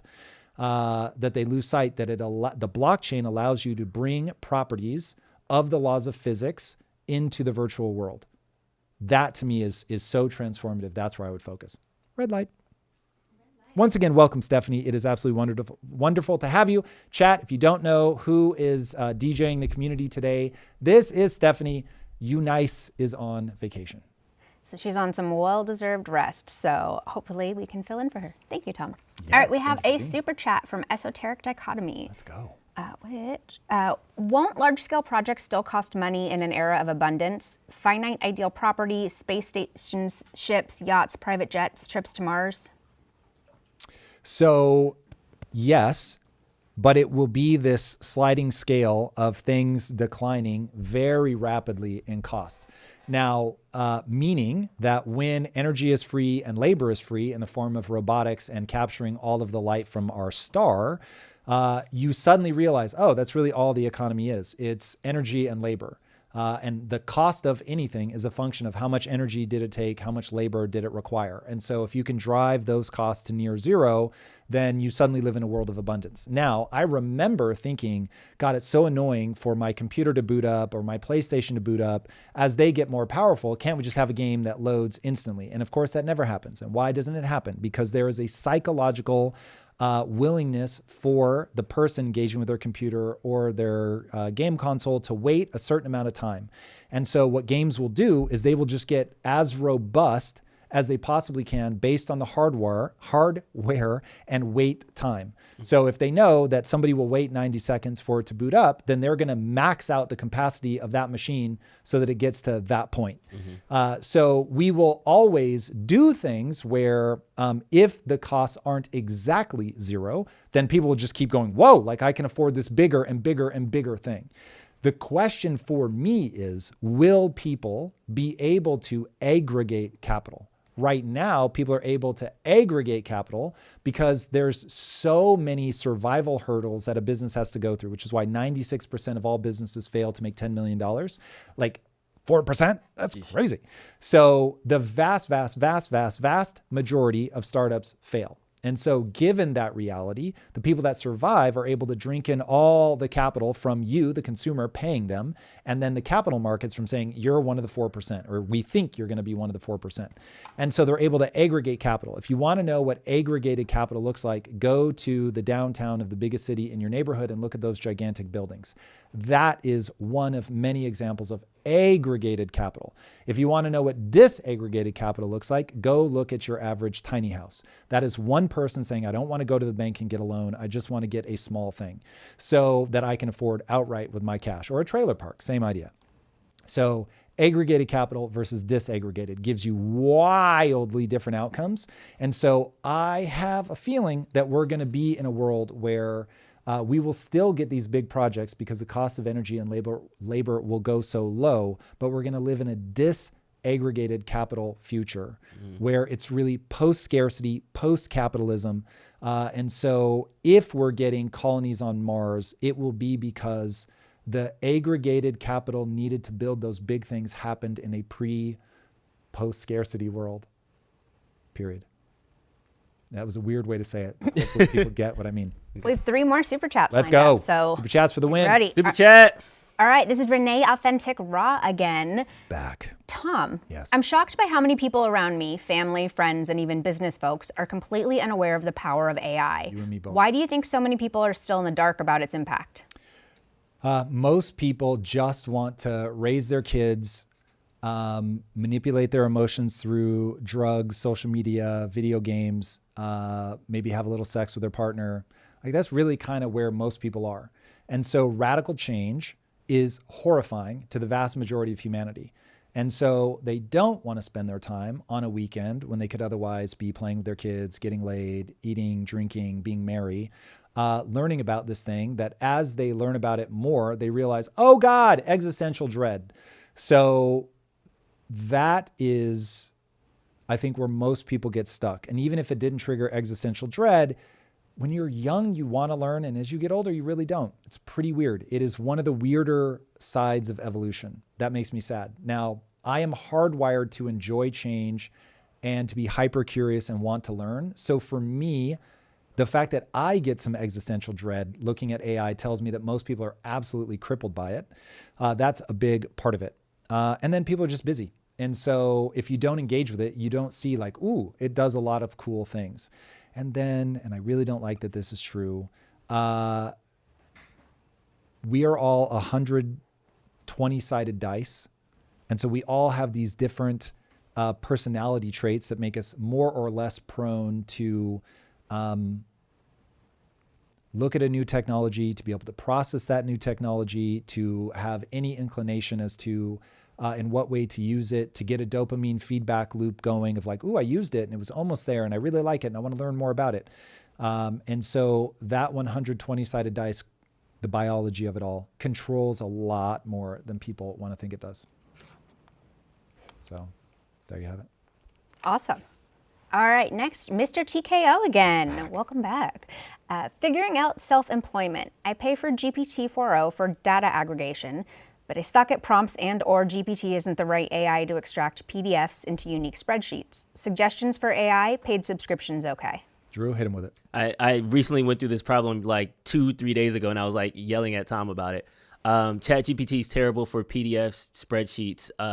Gemini actually did a really good job. I aggregated a bunch of YouTube data, and I was trying to get some like trends and analyses read. I sent them a CSV. I sent them a text file. I copied and pasted it. ChatGPT kept breaking, but Gemini did it in the first go. So Google Gemini would be my second. Second. What's your first? I'm sorry. Google Gemini would be the second option if ChatGPT is not giving it to you. I would then go to Gemini. Got it. Claude. If you're not coding in Claude, don't do anything else in Claude. I love Claude to death, but I feel like it's not funny. It doesn't make things prettier. It just says, what do you want to build? Like, don't talk to me. So that's a different experience. Yeah, from what people say from a code perspective, Sonnet 3.7 supports it's only code. And I got early screenshots of the app, so I'm excited about that. Of your app? Yeah. Let's go. It looks good. Can we see? Yes, I'll drop it into Discord later. So we got iced out. I'll do screenshots and I'll drop it. I want to see it. Okay. One more super chat. For Drew. Let's go. For his expertise. So Work Hard says, broke up with my girlfriend of 5 years, getting back into the dating game. Drew, any advice? I was impressed with the way you handled the streets. Thanks. There was a Barnes & Noble's example from last week. There's a phrase on Twitter called ball up top, which is like a street ball term that when somebody scores on you and you have to kind of check the ball up top, you just got to get your lick back. So I don't know if it's the gym. I don't know if it's reading. I don't know if it's coding. I don't know if it's working a double shift at McDonald's. Whatever the thing that you are doing right now, do it ×2. Do it with all your effort and really double down on you. And I feel like once you get yourself back, then go back to the streets. But the whole, I just broke up, I need to replace this girl with another girl, it's a downward dark spiral. Don't go that way. So ball up top, focus on you, get your shots, get your shot off, go to your spot, run your offense is kind of the terminology I'm trying to say. So whatever you're excited about, whatever you want to do, whatever your passions or dreams are, focus on that, stay in that lane for a little bit as you process and work through your girlfriend drama. I don't know if you got anything to. I thought that was banger. Ball up top. I'm here for that. Become the kind of person that someone would want to sleep with. Exactly. That is always good advice. Exactly. There it is. All right. Drew, time check. We are at 9:40. What time do we have to start recording? 10:30. 10:30. Okay, chat, we're going to need to start getting serious now about what we want to cover in this episode. This might be the first episode I don't see a political link in here. I Whoa. feel like Mearsheimer is going to... Ooh, we got a Mearsheimer. Yeah, Mearsheimer's going to get in there. For sure. Anything you guys seen over the weekend, anything you guys want to talk about, please drop it. Link to the Discord incoming, so that way you guys can post links there or just throw them out in the chat. What you guys seen during the week? Light Checker says, but sometimes you can use it as a plate to get another girl, right? What's it? You can use it as a play. Oh, like when you broke... Yeah, but that's like getting a new girl to make the old girl jealous. You're still living in her universe, not yours. So you still don't have any power. Man. Drew coming in with bangers. I'm just happy to be here. Yes. Okay, so Mark Carney became a... Oh, yeah, Trudeau officially left. Yeah. Oh, damn. Yeah. So wait. So it wasn't Pierre Poilievre. Ooh. 5 things to know about Mark Carney. Ooh, I want to know what Canada's Pierre Poilievre's response is. So was this their version of the Democrats handing it to another Democrat? A central banker turned centralist. He won Sunday's Liberal Party election. 86% of the vote. So the party retained control. Yeah, it's the Liberal Party, so it's still now. Do they only have to do their own thing, or do the people of Canada vote? They had to do their own thing. I am reading this live, so please correct me in the chat. It's also seeing the Liberty Party surge rapidly in recent polls, either tying or surpassing the previously dominant Conservative Party. The Pierre guy was the guy you were talking about. Pierre Poilievre. Yeah, so he beat Poilievre because the Liberal Party surged in the last couple of weeks in polls. Wow. Canada swung even more. There's going to be, because people are saying that as Trump became more erratic, that put a negative light on conservatives in Canada. Exactly. Experts say that largely because of the rising anti-Trump sentiment and a lack of confidence that Poilievre, a populist whose rhetoric has drawn comparisons to Trump, would stand up to him. Ooh, interesting. Very, very interesting. He's a central banker, though. Lab experiment's going hard, all caps wrong, but I don't know what lab experiment. What was that in reference to? Canada? If we got, that's wrong. Lots of G's from Tooth Devon. All right, guys, if we're missing something, now's the time. Let us know. We love being corrected. Canada is a parliamentary system. Yo, glue sniffers. Oh, okay. So, yeah, it was Trudeau passed it to somebody in his party. The Carney will represent his party in the country's general election this year. From party leadership. Okay. Yeah, October 20th. October 20th is the actual election. Got it. He's the interim. Okay. Let's go. Okay. All right. Thank you, guys. Shout out to all my Canadians. I appreciate you and your fries. All right. Chat keeping us honest. I like it. He should call a federal election as his first act. He's basically Kamala. Of the top 5 companies on the Toronto Stock Exchange, 4 of them are banks. That's interesting. They are just going to keep going up. Tom and Drew, have you seen the new Manus? Oh, we covered that right off the jump, Tracy. We have. That will definitely be in the episode. Thank you. Carney until Poilievre is elected. All right. Are you Canadian that said that? Adam Parker. But he can hold off till October. The Conservatives can do a vote of non-confidence if the NDP backs them. Apparently, we need to know more about Canadian politics. And I know to know what the NDP is. Poutine for the win, says Lab Experiment. Mark Carney is an interim prime minister. He's going to be worse than Trudeau. That sounds bad. I'm for Mark Carney, though. Truth Devon. Not standing up for any of that bullshit. Rochelle, are you from Canada? Jordan Peterson is crying. Light Checker is letting Akshay know he's here. World War I. Lots of new billionaires. I think that's what that means. Billionaires? I kind of like billionaires, though. Billionaires. Yeah, he's worse than Trudeau. They're all WEF puppets. Eric got it. And Rachel is Canadian. She's not having it. Yeah. Got that World Economic Forum making an appearance. Yeah, because she was giving beggars. I was like, tinfoil hat. Like every time I say World Economic Forum, I hear wolves howling in the background. New World Order. Yeah, it's like freaky. The gold scam. I don't know what that means. New Democratic Party. Are Americans happy with Trump? Samir, some are not. His approval rating was 78, but this No was, way. No way. No. This approval rating is biased. Approval rating by who? Like his son? That's what I'm saying. There's no way. That's what bothers me with these polls, because I've never taken a poll, so that's why automatically they're biased. So it's like It had to be like on one metric. yeah, Like, is Trump so tough? It's one of those Yes. things. His approval rating closer to the election, it was happening. Where'd you get that? This This was feels like post. fake news. This was not before. This was pre joint Congress address, so this was a while ago. Let's see what it is now. Current. Wait. Go back. Somebody is calling me out, I think. Mr. Clawhands. You thought tariffs are bad. Just wait for Carney's climate tariffs. Oh, I see. Got it. Well, we'll see. We will see. 80% approval rate. Go back. If somebody's by his dog. Yes, Scurbadurba. That sounds more accurate. Carney allegedly has a lot of assets in the U.S., so he could be biased. We shall see. Carney is called Carnage in the UK. Interesting. Billionaires should win. Ayo. Why haven't we heard any more about the rebuilding of California? Brooklyn, I think that's an ongoing thing. But man, listen, shout out to what's his name? What is his name? The governor of California is named Newsom. Newsom. Thank you. He's doing podcasts. Dude, I'm so impressed. I have been mortified by the results that Californians have seen under Newsom. So I don't want him to be doing well, but nonetheless, game recognized game. Like, that is impressive. His approval rating slumped. He's at 49% right now. There we go, chat. That as of March 8th. That I will believe. I don't buy the votes. He was put there in place. Is this, we're back to Carney? Yeah. WEF is totally tinfoil hat, yet it's a real thing with some real questionable goals that we're openly discussing and publishing. Carney just moved back to Canada. He's never been in politics, haven't been in Canada in 11 years, and then just walked into it. Whoa. I'm an alien confirmed. UFO doesn't exist. Okay. We're back to Tourette's or my lack of context. Game, no game.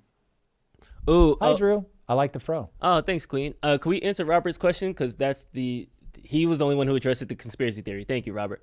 Now, Drew, can you please tell us, what is the hairstyle that you have right now actually called? Afro. But what is it when it's like perfectly round? Afro.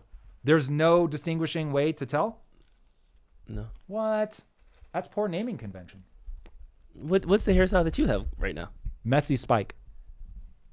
And then if it was lied straight down, what would it be called? Slick back.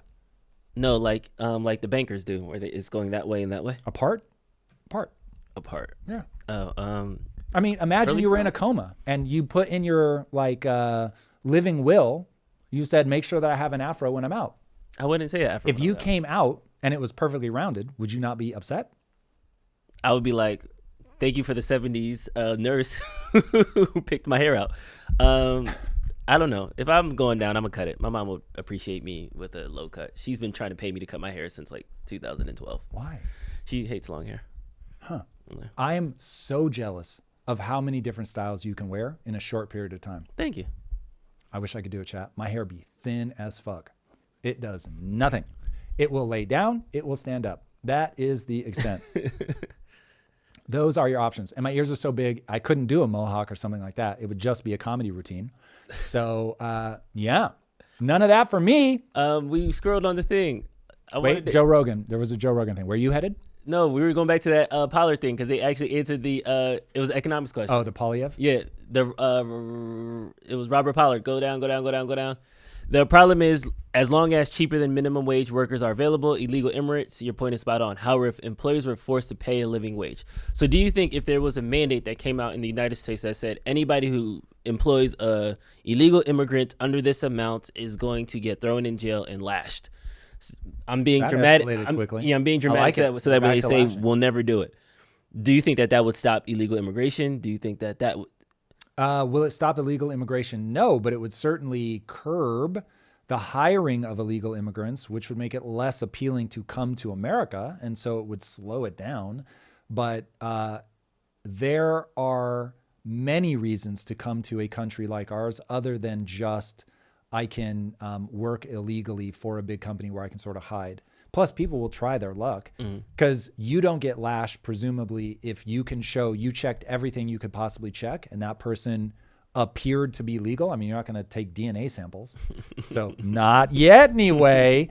So yeah, but look, it's already illegal. That's the thing I don't understand. People are acting like this isn't already illegal. It's already illegal. And you should be getting fined, presumably, if you keep going, that there's some legal consequence other than a fine.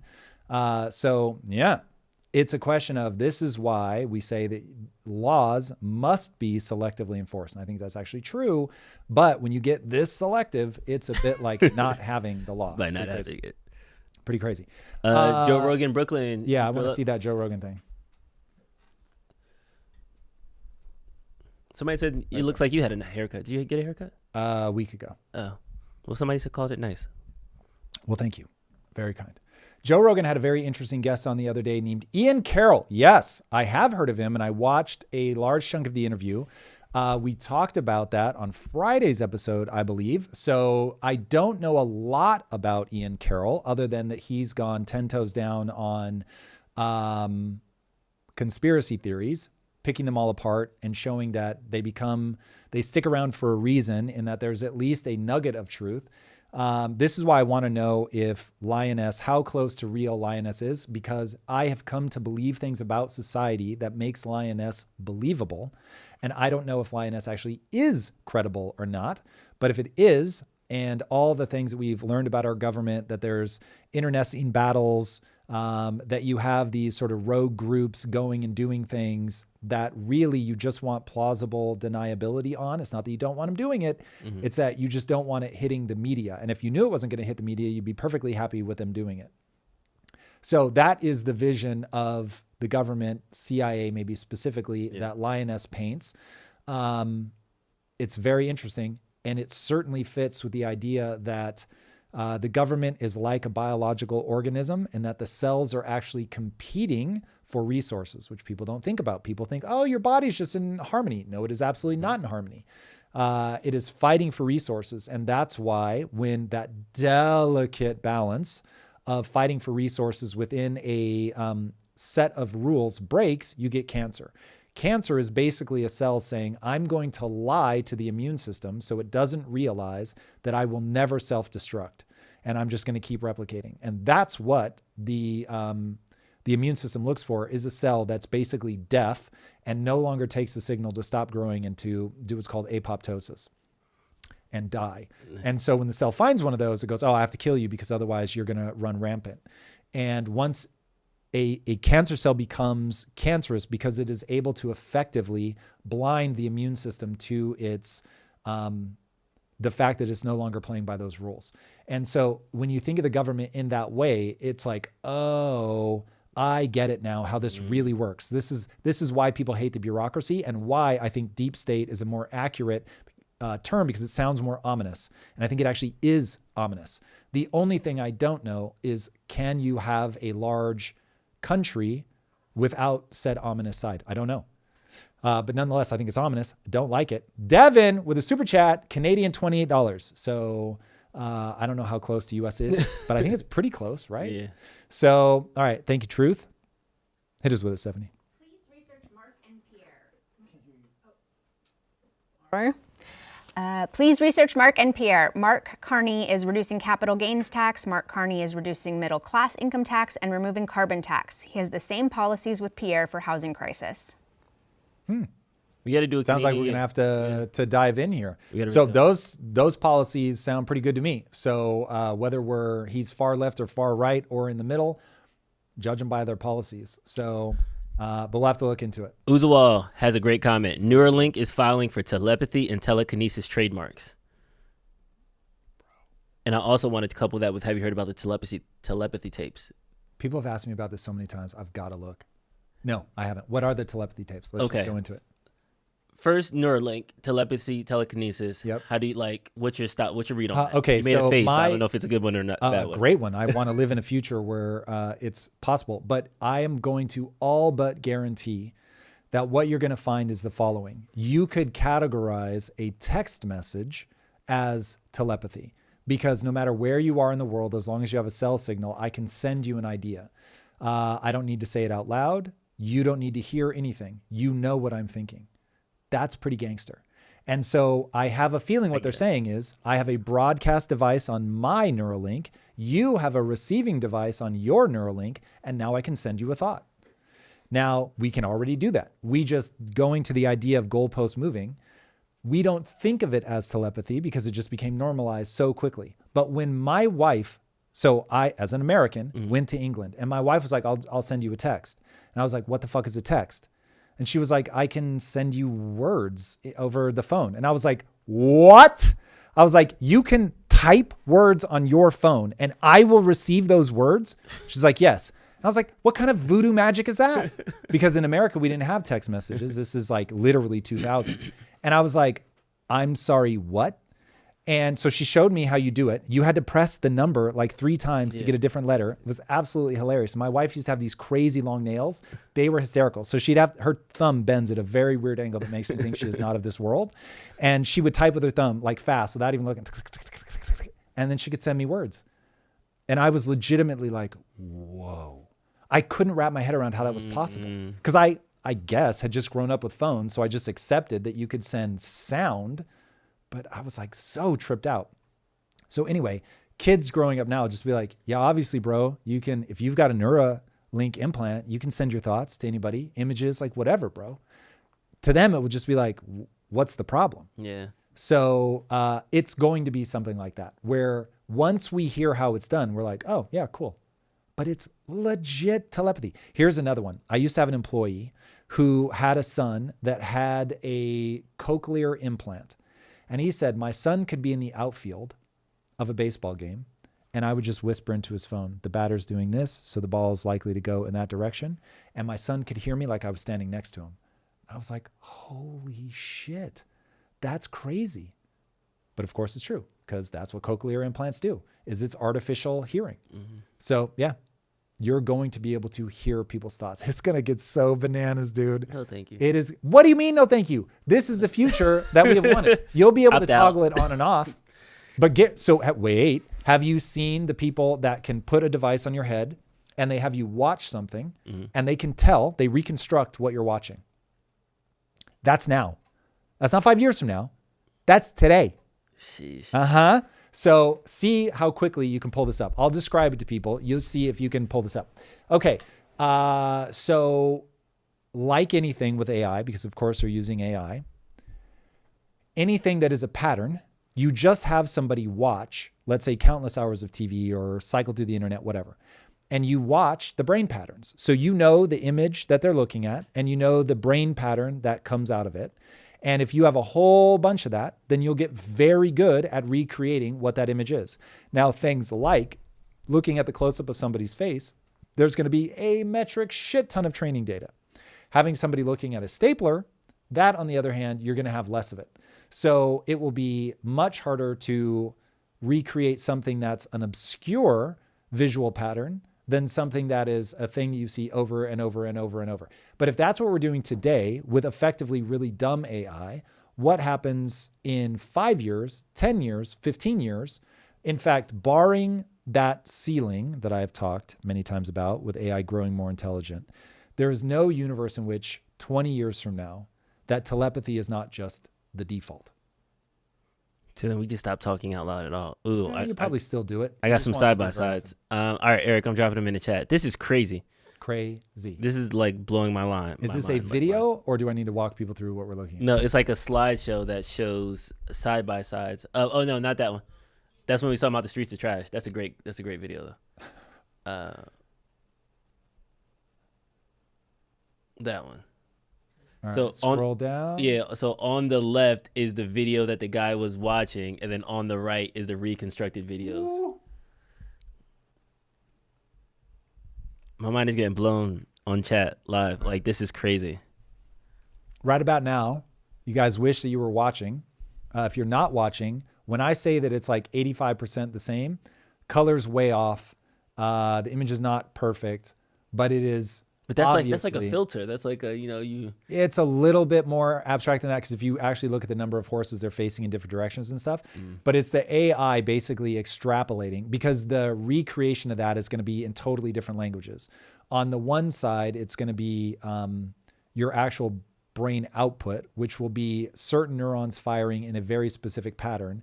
And then the other side is the AI going, okay, all the historical times that I saw this pattern, this was the image that was being looked at. So it's still going to be an aggregate of images that it's forcing it into. For anybody that uses AI a lot, you will see that like once AI gets something in its head, like I was creating a version of our exotics, and I kept saying, there's no lights in the ears. There's no lights in the ears. I mean, just like saying it 85 different ways, making 90% of the prompt about how there were no lights in the fucking ears. Because the data it had been trained on always had a balance of lights in the middle and lights on the extremities, because any artist is going to want to balance it like that. But I've got costs I have to take into consideration. It just couldn't fucking let go. There was literally no way I could figure out via a prompt to get it to stop putting lights in the fucking ears, because all the training data had that balance of lights. Here, I just dropped you another one. I don't know what's going on with that. We got a Super Blue super chat. Let's dive right in. I just got in from the Benny Show. BLM Plaza is being demolished right now. How do you two feel about that? Okay. I'd have to see it to know if I like that it's being demolished. If we are backing off of the idea of Black Lives Matter, which I think has gotten extremely tainted and become like a really political woke thing, that I would be for. But the demolishing of something that's already built makes me feel weird. Drew, where are we at? It's crazy, because out of all of the civil unrest that happened over 2020, the only people that really lost their jobs was Aunt Jemima and Uncle Ben. Say more words. I don't know what to do with that. Like, out of everything that like we were talking about, you liked Aunt Jemima? No, I'm just saying that was the lasting impression of it. We got streets painted with Black Lives Matter, and Aunt Jemima got taken off of a syrup bottle. Do you have a positive or negative connotation of Black Lives Matter? Of Black lives themselves, I do think that they matter. Well, Jesus Christ! If anybody hearing my voice, you have to say it now. Fair. Black Lives Matter, the organization, unfortunately was co-opted, and when you followed the money, a lot of it didn't make it to the communities, and that's the part that I didn't like. That you were literally profiting off of dead Black bodies. I think I know the answer to this. If I gave you every dollar that was ever raised for Black Lives Matter, and you actually wanted to help Black lives, where would you put it? Quick, this is thumbnail sketch. No one's going to hold it to you forever. Man. But what's your like quick impulse?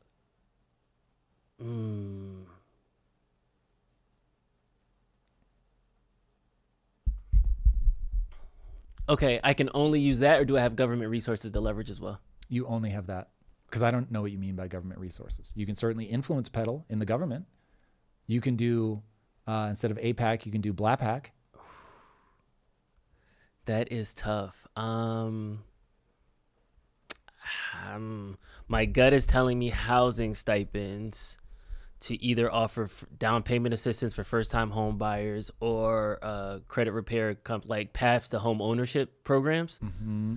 I don't think that worked in the UK. My second thing, they have first-time home buyer programs now, so the process works. I would just make it specifically for that community to increase home ownership. Mm-hmm. My second thing would be education, but we wouldn't see that until 30 years from now, so that's not necessarily the most effective.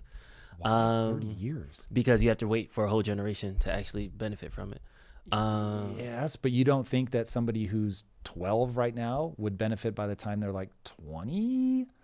Yeah, but it's 8 years. I'm trying to maximize as many people as possible. So that's what I mean. With those funds, I can help 10,000 homes, or I can help 1,012. So I'm trying to. I don't know the actual total amount. So I want to say a lot, 80 million, something like that. I don't know. That's not.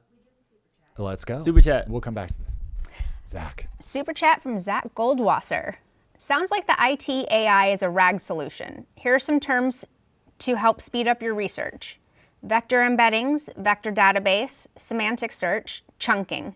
You'll likely want to dive deep on their retrieval process. Can we please grab that and Slack that to me so I have that? That will be useful for me today.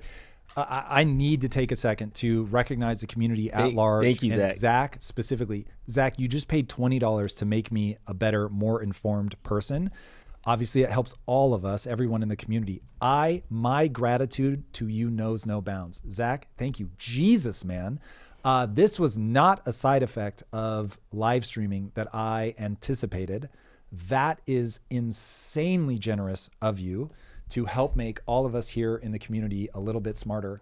Damn. Zach, thank you. Thank you. That's awesome, That's Zach. huge. Anybody in the chat, if you could, clap for our boy Zach, because we all just got a little bit wiser. Certainly better educated. Maybe So- the wisdom we have to earn on our own. I have a list of like things to remind Tom. So I was gonna type remind him to get back on the Black Lives Matters topic, but you told me to remind you about Lisa not looking to upgrade her. Okay, we'll go back to that, but since we're closer to the Black Lives Matter, why don't we jump back into that? Okay. Total amount raised. Let's start there. Okay, so I thought for sure you were going to say education. I think education is the only answer. Okay, chat. I'm going to make an appeal to you guys. I'm very open to being wrong. My life would actually be better if I were wrong about this, but life keeps kicking me in the fucking face. $90 million total. Okay, I was pretty fucking close. You were. You said I did. Yeah. Okay, so you have to give up on adults. So any programs that you do that are designed to help adults, it's not going to be money well spent, because frame of reference and brain development, that is your 1-2 punch. That is the knockout punch. Frame of reference is often debated in the world as culture. I think culture matters. And growing up in the inner cities is a culture unto itself, which is why Eminem fits in that culture. More than being white has influenced his view of the world, I think growing up in the inner cities has influenced his view of the world. The inner cities have historically been captured by a frame of reference that is self-defeating, which is why when I got dropped into the inner cities as a manufacturer, I was befuddled, because I would meet people that were not just smart, they were smarter than me, meaning they could process raw data faster than I could, but they were drawing conclusions that made no sense. If I can make this about AI, if I can use AI as an analogy, that's a better way to say it. There are 2 levels of AI. There's training the AI, and then there's inference. Training is, this is how the world works. Inference is the lessons that you learn about that. Training is knowledge, inference is wisdom. Okay, there were plenty of people in the inner cities that were very smart, and they were trained on data that they learned incredibly well. When you have a very successful drug dealer break down how to avoid going to prison, you're just like, this is entrepreneurship on another level.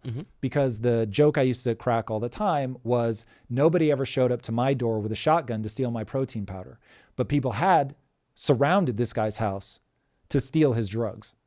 And I was like, that's absolutely crazy. And so did an expose one time about the South Side of Chicago, and they said that the organization of the drug cartel was similar to the organization of McDonald's, like from corporate structure all the way down. It's so you really begin to realize, oh, this is not an intelligence problem. And so you then start saying, okay, then what fucking problem is this? Because this is retarded. And you realize that they pass on ideas that are moronic. And my very favorite of these ideas is 2 of my employees. So for those that have never heard me say this before, I've heard this saying I called Quest University, which became Impact Theory University. But I said, look, I will come in early. I will stay late. I will teach you everything I know about entrepreneurship, because I want you to work here because you believe that I care more about your future than your own mother, not because you can't get a job anywhere else. That doesn't help me. I'd rather have really empowered employees. And 2 of the people that attended Impact Theory University got into a fist fight. Quest University got into a fist fight. Why? Because one of them started reading, because that was like my first thing, was just like, you need to read a lot. You need to encounter a lot of ideas so that you're drawing from a much broader pool of information. And the other one thought that that was acting white. And so they got in a fist fight. And I was like, what the fuck is happening? And I was like, the fact that you have to punch someone because they're punching you, because you've changed, you've started acting white, you've started reading. I was like, What is happening? That is the dumbest crabs in a bucket thing I have ever heard in my fucking life. Overreading. What is happening? That is so asinine. And that was one of the many like dominoes that had to fall where I was finally like, dude, I'm giving up on adults. This is stupid.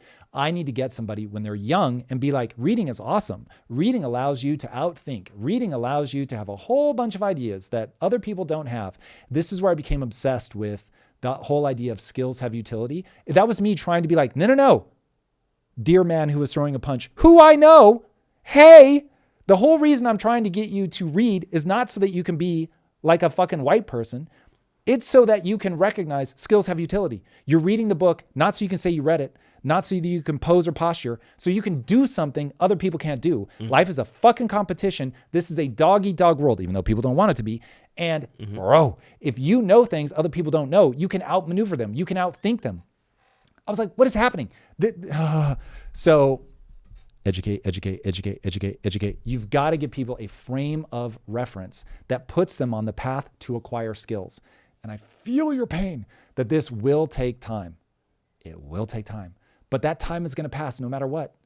And so, Drew, follow me into this terrifying future. And I see the red light and we will get to there, but please, God, this is one of the things, if you want to know what animates me, why I don't just ride off into the sunset and be a rich fucking person on my own private island, it is because of the following. AI is going to become available. It's going to be available to anybody, Drew, to anybody. It will be open sourced and it will be fucking cheap. And there are going to be people that will reject it because of whatever the new dumb fucking version of that's acting white.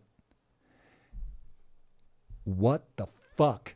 Like now I'm just like, how do you overcome that? This is why I want to get people to play my video games. And I want them to have a little floaty character who they also have a teddy bear of in their house that's like, you can do it. Like, you can learn about this cool thing. And isn't this rad? And aren't you having a great time? And mom and dad get to see the whole output. I'm here for it. I want them to control it. Kids belong to their parents. That sounds terrible, but you got to round it to that. You can't let them be mine. You can't let them be the government's. It's got to be the parents. So I want them to know what's going on. But it's like, dear mom and dad, the whole reason that, not the whole reason, but a big part of the reason that I come on here 12 hours a week and I just tell you how I think is so you know you can trust me. That I'm going to imbue. If you hate the things I say, then you don't want my AI in your world, because I will fucking try to get that AI to make your kid as bright and self-loving and self-sovereign and going in a direction where they control themselves and they know how to control their emotions and to have this incredible experience that we call humanity. That is what I want for all kids everywhere. But if you put the money into once the damage has been done, you are at the wrong side of the waterfall. You are after all the damage has been done, and now you're trying to pull them out instead of going upstream and stopping people from throwing the bodies in the water. I think education is a leaky bucket. So me putting 90 million in it, I think I'm not going to get the big enough return. So that's why I think if I can actually help families who are willing to do the work, the 2% who actually want to, I want to help the 2% as much as possible. Here's the great news. Thomas Sowell had a quote that lifting up the most marginalized, oppressed, stereotypical African Americans to say that this is the reason why we need programs, this is the reason why we need to do things that a lot of times the Democrats do, is hurting the people who are African American, who are actually doing the work to try to get better, to try to level up. Just like you were the adult who was stuck in bed and then one day you had the revelation, there's a bunch of people like that who have the revelation. So that's why education is great. Education system in America is broken. I'm not going to add more money to the fire. However, I feel like if you help families that want upward mobility but are stopped for whatever reason, be it debt, be it bad ideas, be it I actively am stuck and I need to be unstuck, I want to make sure those people have as much leeway as possible. Because then if you can help that person, you can then in itself help a generation, help a family, help a people. Here's the good news. I don't want you to be convinced to give up on adults. And I think it is very good that some people are like focused on the kids and some people are focused on the adults. That's the true story. So I think that's awesome. Keep doing that. Pursue things that will help the people who have been thrown into the river. And please forgive me that I'm swimming upstream. I am going to go up top, and it's a together, big river. Yeah, it's a big together, river. we hopefully we needs can a lot of we can get them all, Drew. We can collect them all, like I hope everybody wants to do. Make the world a better place. All right, red light, red light. It's flashing. It's now green. Oh yes, it's perfect. blue, pink. Love it. It's all happening. It's all happening. All right, All the you things. tried. Awesome Alex says, education is the key for peace, purpose, and prosperity. Selective education is indoctrination and does the opposite and makes you closed-minded. I grew up with the latter. My adult life has been set back. Word. Make it all better. I don't know that I agree with every word, but I'm glad you got a chance to say it because you were at least directionally on the same page. So let's go. We have all right, Mr. G2. Is that nope? We Renee, did we already do Renee? No, Renee. Remember? Oh wait, did we do Asamalech? I don't think we did. We did. Always in denomination order, Asamalech is the please. one we just did. Yes. So we need to do Renee. Got it. Tom, 3 business or self-development books that you recommend must-reads. Okay, so I have a list. I forget how many books are on it. Somewhere between 25 and 35.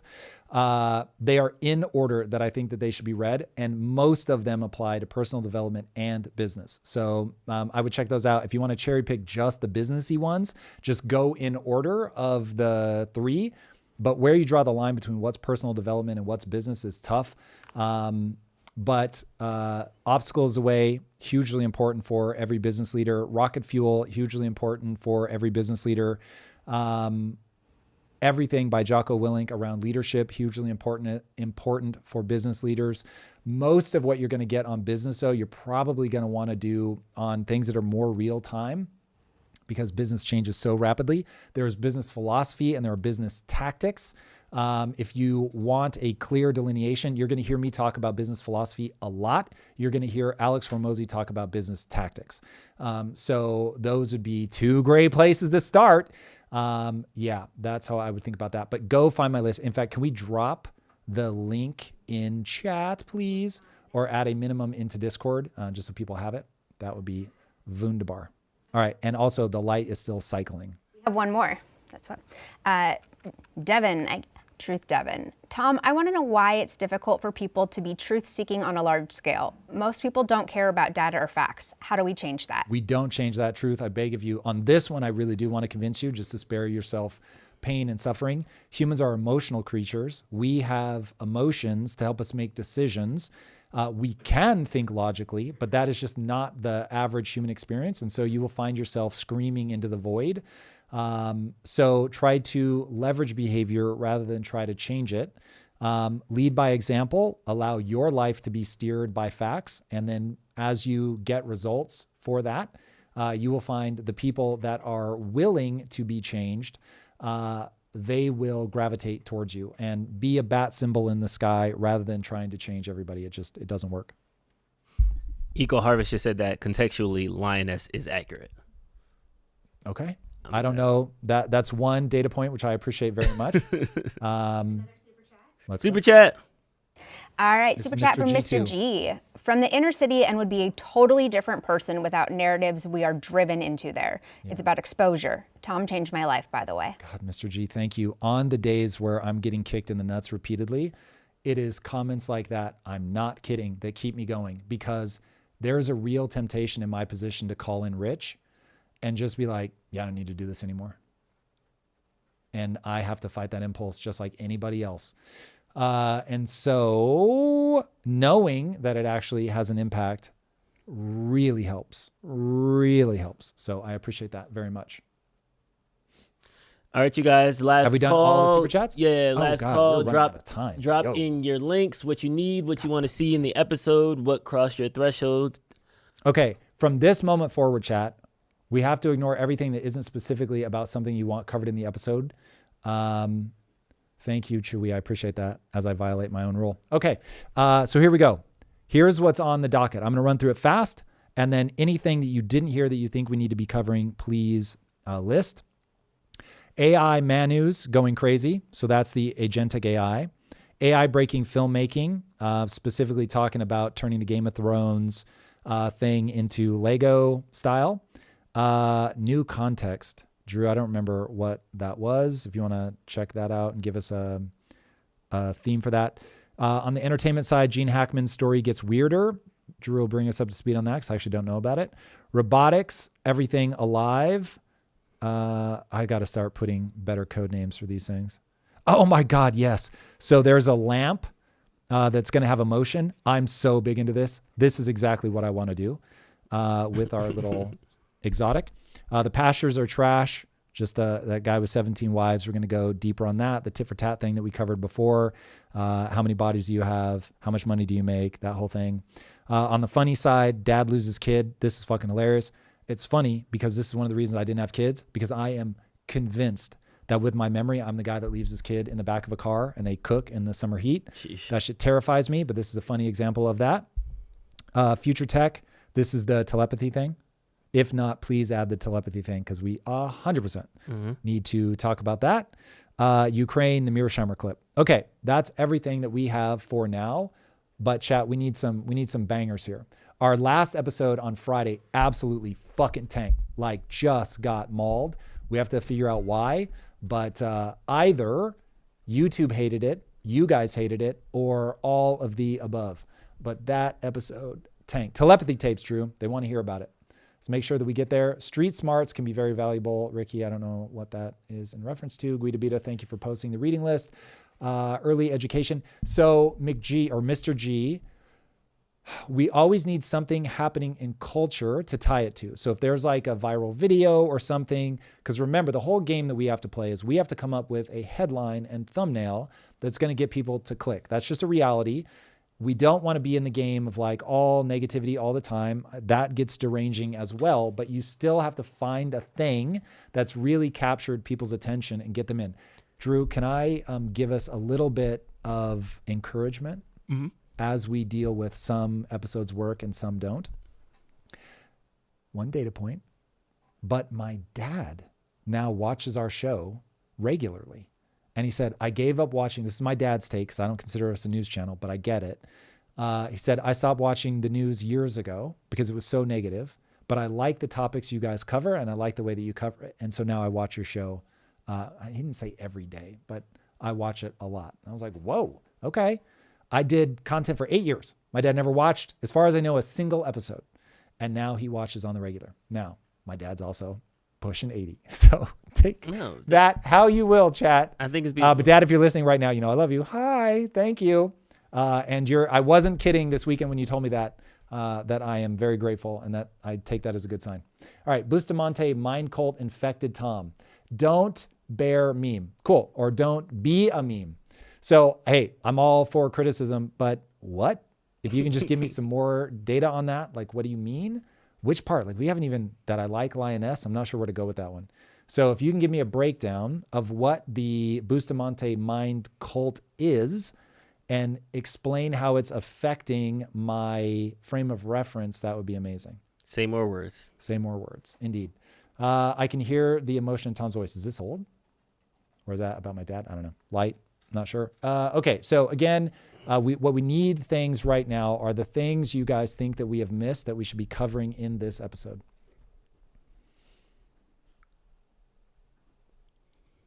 I use your show as an additional, hold on one sec. This is Barry. What's happening in the world, objective news source discussion rather than pure negativity and scaring people into watching. Yep, that is the plan. Thank you for that. Okay, wait. So here's Don't Be a Meme says, Tom's last podcast with Michael Malice. That's where there was something I said in that made you think I was infected by the Bustamante mind cult. Oh, so Don't Be a Meme. You're getting us closer, and I appreciate the brevity. Did he drop it yet? He had a Bustamante mind handling. He must have, because if people are watching it. Yeah, I don't know. Don't know what you mean. But we're here, by the way. And so if you want to attack anything around the way that I think, I'm all for it. You can give it to me aggressively. You can say that I'm dumb. I don't even need you guys to be polite. Clarity helps a lot. And brevity, by the way, because if it's too long, it just won't get read. Oh, yeah. 4 days ago. Nice. It was sweet. Tear. Oh, thank you, Light Checker. Okay, well, I don't see... Wait. Here we go. Exactly as I was about to say. Patrick says, can y'all cover China's 2 sessions? It was hardly covered in MSM. I don't know about it. 2 sessions. Do you? China's 2 sessions. All right, we're going to dig in. Let's ask the Google. Puppet through Bustamante. Don't be a meme. You're starting to, we've got a little AI vibey here. It's just so short. Rogan was motivational as well back then. I don't know what that means. I'll give it to you all right. All right, let's go, Light Checker. We're here for it. We don't mind. I just want to make sure that I am thinking in a way that is highly predictive. I'm going to be very interested to see what happens, Drew, because more and more people are going to play old things of me saying something and say, see, Tom is dumb, and miss the whole point of like, I'm just trying to update my thinking. So predictive validity, it plays out in the real world. The more predictively valid you're thinking, the more you can know the outcome of your actions before you take them, which if nothing else, you can make a lot more money. You can have more love in your life. Just all good things come from understanding how the world works. Ronald Stevens, gold scam. Is there a gold scam? Like you want us to cover a gold scam? Kip Moon, Tom, thoughts on this? No motor, no electricity. Oh. Do you know what that means? That was the AI mech thing. It was all fake? No.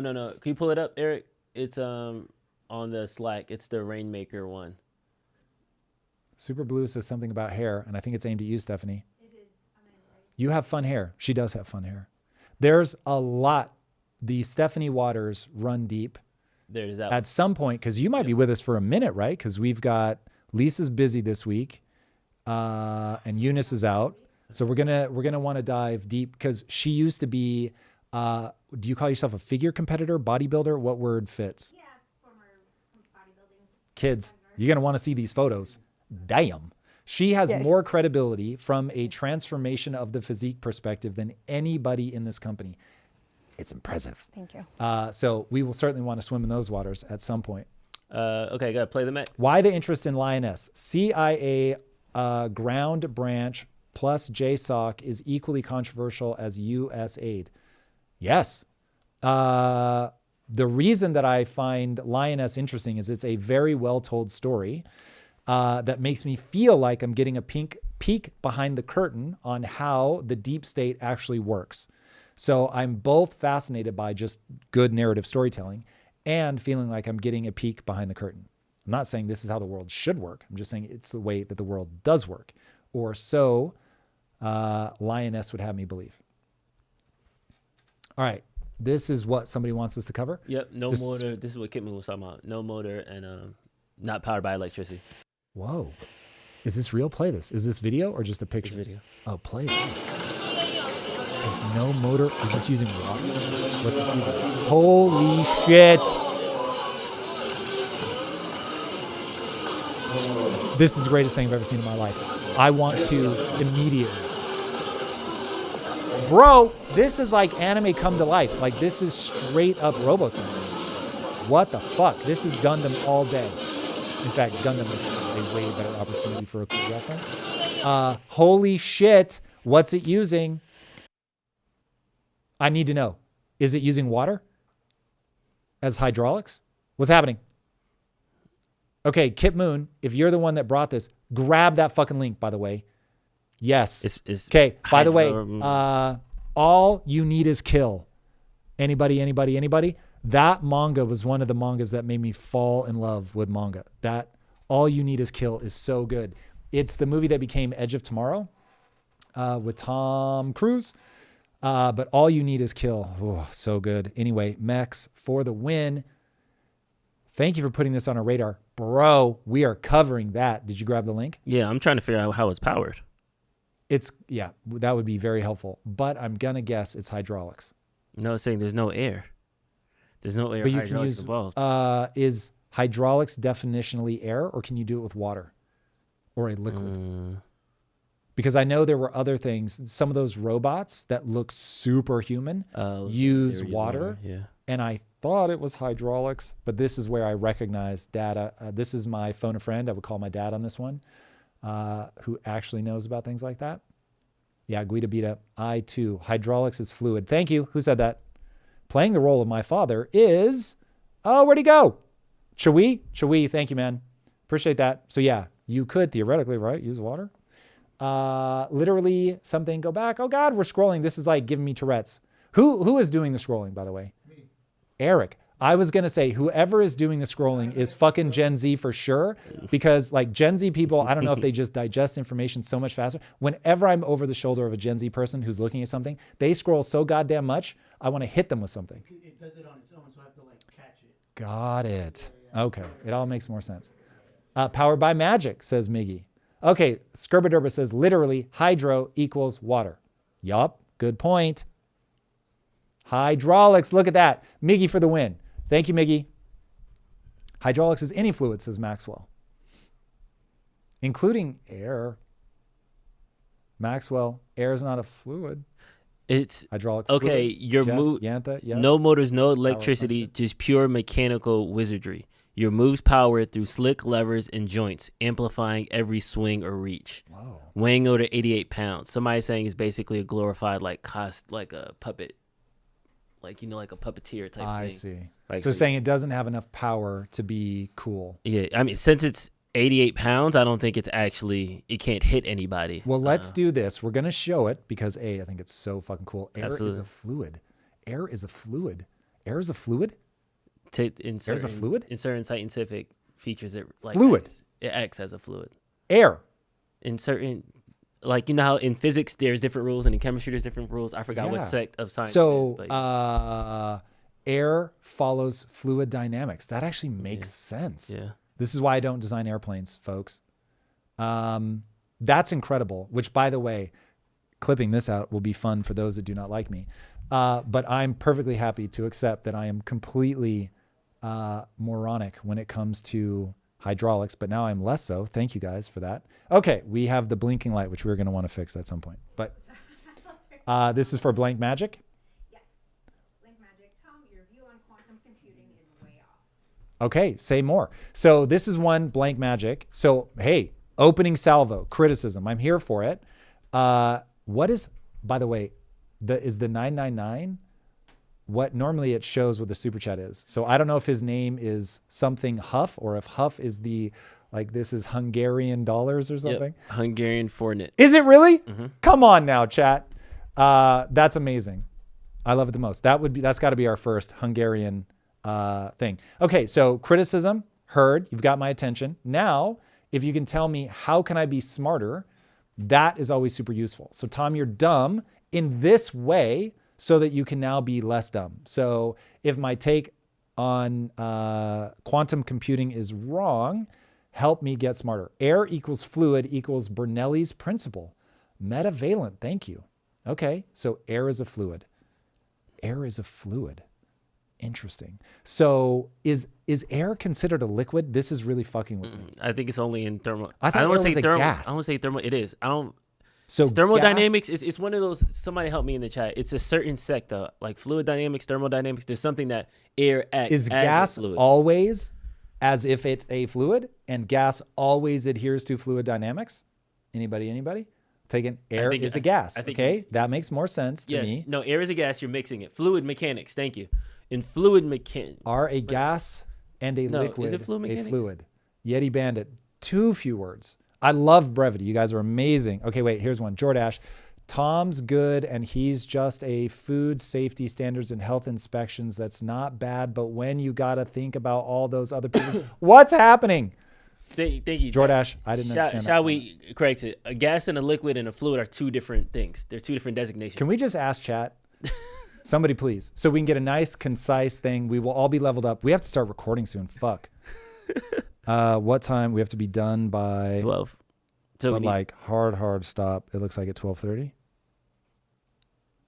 So yeah, we gotta be writing intro in like 10 minutes. Right, like click clacking. So let's please, Fenachek deleted his own message. Don't forget Plasma. Michael for the win. Okay, wait, Light maybe has it here for us. Tom, air acts as a fluid. It is not a fluid. It only moves and acts as a fluid. Okay, we got that far. Now, are all gases like a fluid? Not a fluid, but like a fluid. Gases and liquids act like fluids. Always and forever, Scott? Air is oxygen and nitrogen. Thanks, Alina. Chat now turning into ChatGPT. Nick, you are correct. Okay, wait. Maxwell says, there's a thumbnail. Air isn't what you thought it was. Maxwell, if I thought it would retain people's attention, maybe. Attacks on Tesla. That's a good one. Wave Rider. I like that. Can we get that in the roundup? I'm hoping that's different. That's good. Colorado one we covered. Yes, it would have to be new. Fluid is a description of motion. Ivywood Records. Okay. If that's true, that's interesting. Wait. We got one right there. Put under pressure. The recalcitrant one. Put under pressure or heated frozen. Gases can become fluid. Depends upon the boiling point of liquid. Man, chat with the knowledge over here. Matter can be solid, liquid, and gaseous. How is a gas a liquid? Did I miss something? So then is a solid a liquid as well? I'm not going down. We're not expanding on our confusion here. We're making progress. We're going to have to draw the line. Solids are not fluids. Yes, I think definitionally. All right, that was all very instructive. Thank you guys. Super useful. Okay. Do we have any other things you guys want to see added into our list? 4 states of matter: gas, liquid, solid, and plasma. Word. Okay. Cogent Echo. Tom, tap your tech-savvy viewers as live researchers. Oh, trust me, I'm here for that. Verified experts feeding your team real sources with community voting to surface gold, deeper content, same flow. Let's build this. Cogent Echo. I like that idea a lot. Do not trust chat. Ivywood, I think of chat as a place to start research. As I will often say to my wife when she asks me a question, Tom's still not streaming in Africa. I don't know what that means. Can you not find us in Africa? What? Is YouTube not available in Africa? Anyway, I will often say to my wife, here's what I think the answer is, but don't quote me on national television. So meaning if you're going to go on Women of Impact on YouTube and say this is probably not the one. So I take you guys as that. Like, you give me a direction to go in, but I obviously need to do research. I'll work on it and post next show. Let's go. This is exactly why I want to get to the point where people can mod Project Kaizen. I'll never be able to build what the community can build. You are all data points. Very well said, Yeti. Andy wants your help, Drew. I don't know with what. Maybe getting us back on track. Maybe something else. I don't even know. Yeah, Andy, let me know. Let me know in the chat, Andy. What part of the live he's in? I'm here to serve. Echo, that's a great question, but we gotta stay focused on today's episode. So unless we think there's an angle there for today's episode, I'm gonna save that. China is doing Wednesday. That. I heard China announce something that they're doing, introducing AI into secondary education. Andy Y is a human. Very happy to hear it. Not a bot. Akshay, don't be too sure about that. Is Coyotes of the Air Gap still on deck? Oh, Ivar, here's the thing. We're not actively developing it right now, but that is one of the things that I am working on in my spare time because I so want to tell that story. If I were to stop, if I shut the business today, tomorrow I would start developing Coyotes of the Air Gap. That is the story. I've had that story in my head for 5 years now. I can't shake it. I am very sucked in by it. That's the story that I think I don't think anybody's meant to do anything, but if we're going to use those languages, I'm meant to tell that story. Okay, wait. EU ditching SpaceX and Starlink. If that's true, we should look that up. Michael, that's a great one. Thank you. Drew, we got to get an updated photo. You look like you're 16 in that photo. Aw, I took that last week. Thanks. Why would I not be surprised? I'm joking. I did it. Drew is 53. Can you guys believe that? Crazy. I am always scandalized by Like, that. don't crack. He looks so much younger than me. It's crazy. 53. Drew is 53. I want to start that rumor. What I love is someone is going to not hear me say that that's fake news. And now it's going to be real. It's going to be real. All right. Miguel, is there anything there that's current? I haven't seen anything with this EU Gravitational lensing. Not for today's episode unless there was a breakthrough that I don't know about. Chewy's 53. Can you believe it? It's crazy. Adam, he is. This is crazy. 53 years old. It's nuts. I don't believe that man is 53. You guys are right not to believe me. It's all fake news. But I know that if you say something like that, some percentage of people will believe it, and it will just become a thing. Okay, I don't see any new things being thrown up. So I think we are now at the portion where I start writing the intro. Yes. Okay. I'm not going to put headphones on just yet, but I'm going to start writing the intro. So Steph, if things come up that people want to see included, please do call them out. Is X still down? You got it. X is down? Yeah, it has been down for me. Uh-oh. It was, but I think it's back up now. I can't believe it's already the 10th of March. This is nuts. Yeah, my X is working. Elon, still is a massive cyber attack against X. We get attacked every day, but this was done with a lot of resources, either a large coordinated group and or countries involved tracing. Yo. First process against Doge, then Tesla stores were attacked, now X is down. And then Elon just retweeted it. This is 13 minutes ago. That's crazy. That's when you realize what kind of world we live in. That's real talk. There was another plane crash yesterday. Oh, Miguel, we haven't talked about that in terms of people now like keying and otherwise defacing Cybertrucks. I remember when this happened, when green really started to kick off. That would happen to H2s, the Hummers. Pretty crazy. Where was the plane crash? Pittsburgh, outside of Pittsburgh, Lancaster County. They're not even making the news anymore? Sheesh. Oof. That's rough, man. You're already having a bad day. You're being transported on a medical plane and you crash. Fuck that. Ivywood, what is the liberal January 6th? Oh, blowing up Tesla dealerships? That's what you're talking about? That feels like a weird stretch. Do you want to cover the new Canadian PM? Yes. But we need an angle on that. I guess we can just cover it as it's a thing that happened. Oh, we should talk about the Trump. No, but this isn't the election. So that's sort of irrelevant. Because they can pick anybody in their own party that they want. So this is really their move, theoretically, to shore up confidence so that come October, is that when they have their election? October 20th. But somebody was saying that they could call for a national election anytime. I think October is like, you can't do it later than. Yeah. October is when it's actually doing it, but they could call it. Yeah, they're going to put, what they'll do if they're smart is they'll try to maximize their popularity when their peak popularity anytime before October, hold the election. That's the smart play.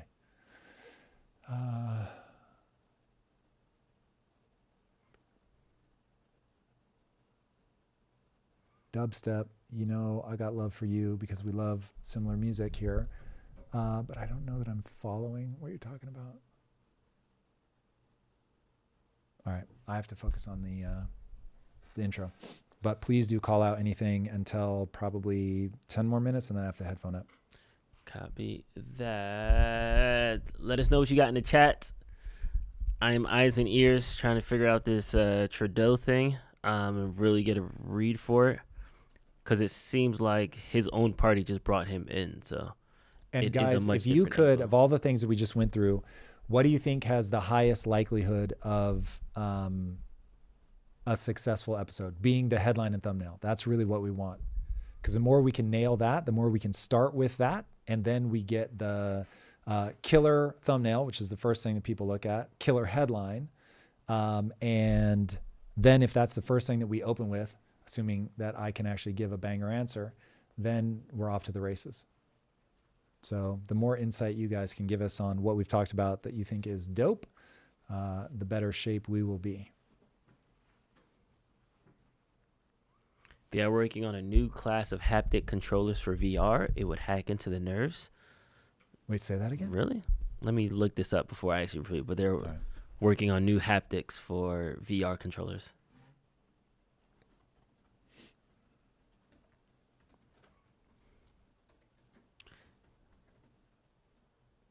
Steph, here's where you now got to start talking to chat. Make sure you're unmuted. Keep them entertained as we write this episode. And until I put my headphones on, please make me aware of anything that pertains to today's episode. Things that they think we should start with, topics that we haven't become aware of. Like, definitely we're still in the interrupt me phase. Copy. All right, chat. Let's dive in. How's everyone doing on this Monday? Bustamante's a con artist. Drew, they want an episode on how you stay looking so young. Oh, at 50, you know. Your secret tips. 53. Drinking your water, guys. Drinking water. And exfoliating. All right. Drew, I think we got to get back to like doing stuff at the end of the episode that's just outright funny. Mm-hmm. We had that for a while, but we kind of got soft on it. Yeah. Like, you got to serve us up some funny shit. Copy. All right. I feel like we had a couple good ones, especially with the past. For today, you mean? Yeah. This could be a good time for you to practice your stand-up, Tom. I assume you mean Drew. I have no intention of doing stand-up comedy. Isn't it a dream of yours? No, what? When I was 20, but not now. Oh. Definitely not. Go for it, Dubstep. I support your dreams.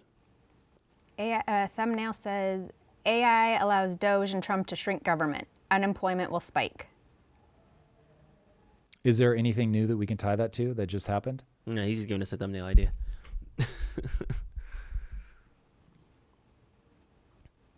I love it. Now they're debating your age, Drew. This is amazing. You started something. Ice solid water fluid. Yeah, I don't think that's going to make a good... Yeah. Robert Hartery, just so that way we actually have a read on this thing. Was there an election to get him there, or did his own party kind of establish him as the new leader? For example, if Biden were to step down and they replace Kamala mid-term, is that the right way to look at it? Or was there a national election and he won it? Or some type of open national type of voting?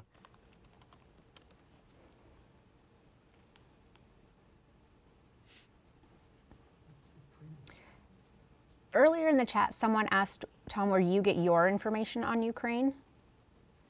Everywhere.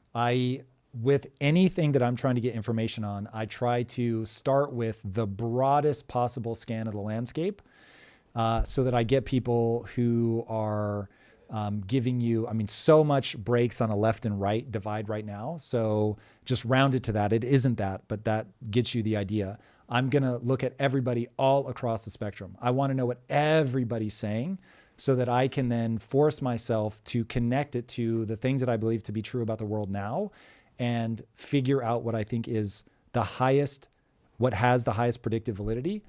And so knowing that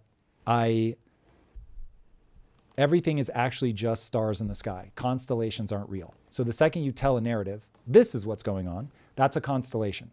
So I know the constellation is fake, but I'm hoping that that constellation allows me to watch the stars move across the sky so that I can navigate in my boat as I cross a dark and dangerous sea. But that's what I'm doing. I'm trying to hear information from as many sources as possible and then plug it into a very stable worldview. Renee Authentic, do you have a link for that? I tried to look. I didn't see anything about the dumping Starlink from EU. And mechanistically, by the way that I get there is by following and liking things on YouTube's probably my primary source. X would be my secondary. Actually, X might be my primary now. But then when I want deeper stuff, I'll go to YouTube and then Instagram. And those are really the three that I spend the most time on. And so I've trained the algorithm. I don't like something because I actually agree with it. I like it because I want more of it. So there are all kinds of people that I follow, that I like their content, even though I may wildly disagree with them. But it's very important to me to see them on my feed so that I can get a broader spectrum of understanding of something. I am terrified of echo chambers. Low predictive validity. Europe just approved a 20 million pounds worth of drones. From 20 million pounds worth of drones? Yeah, it's a pretty small order. But for the Mearsheimer clip, do you want to just take it from the top? We only got to like the 2-minute mark through chat. Yeah, we can stop it whenever we think that we've sort of played it out. But yes, the beginning is the right place to start. And for the Canada, it was only the Liberal Party. So kind of like how we do primaries. So only they got to vote for their new leader. All right. Thank you, chat. You guys are... Yeah. killing it right now. They're popping off. Also, yeah, be sure to like, subscribe, tell your mom. Tom's Hey, for real, by dad the way, loves it. please like and subscribe. There's a reason that everybody barks at that. It just works. It really, really helps. And then also, guys, when we release an episode, jump on that bad boy. That velocity with with our subs is hugely important to the YouTube algorithm saying, oh, I'm going to show this to new people. Right now, Lisa told me to get your guys' involvement with this, and I think it's actually brilliant. Right now, YouTube shows our content to our subs like crazy. Great sign, great sign. And the number of people that watch our content based on a notification has gone up by 33%. Unbelievable. That's an incredible stat for us. But very few people that aren't already subscribed see our content. So that's the mission. I need more Tom politics. Says, don't be a meme.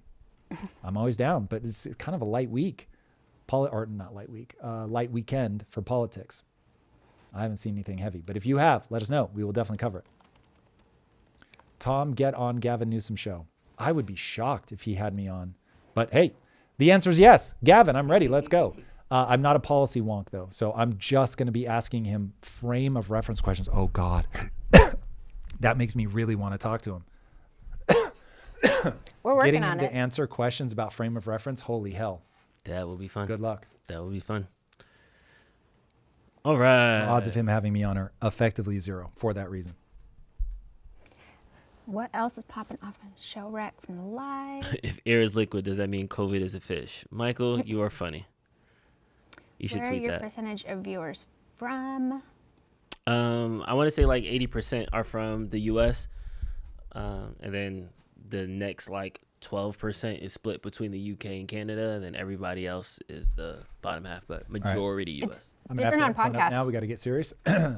Tom, where are your percentage of viewers from?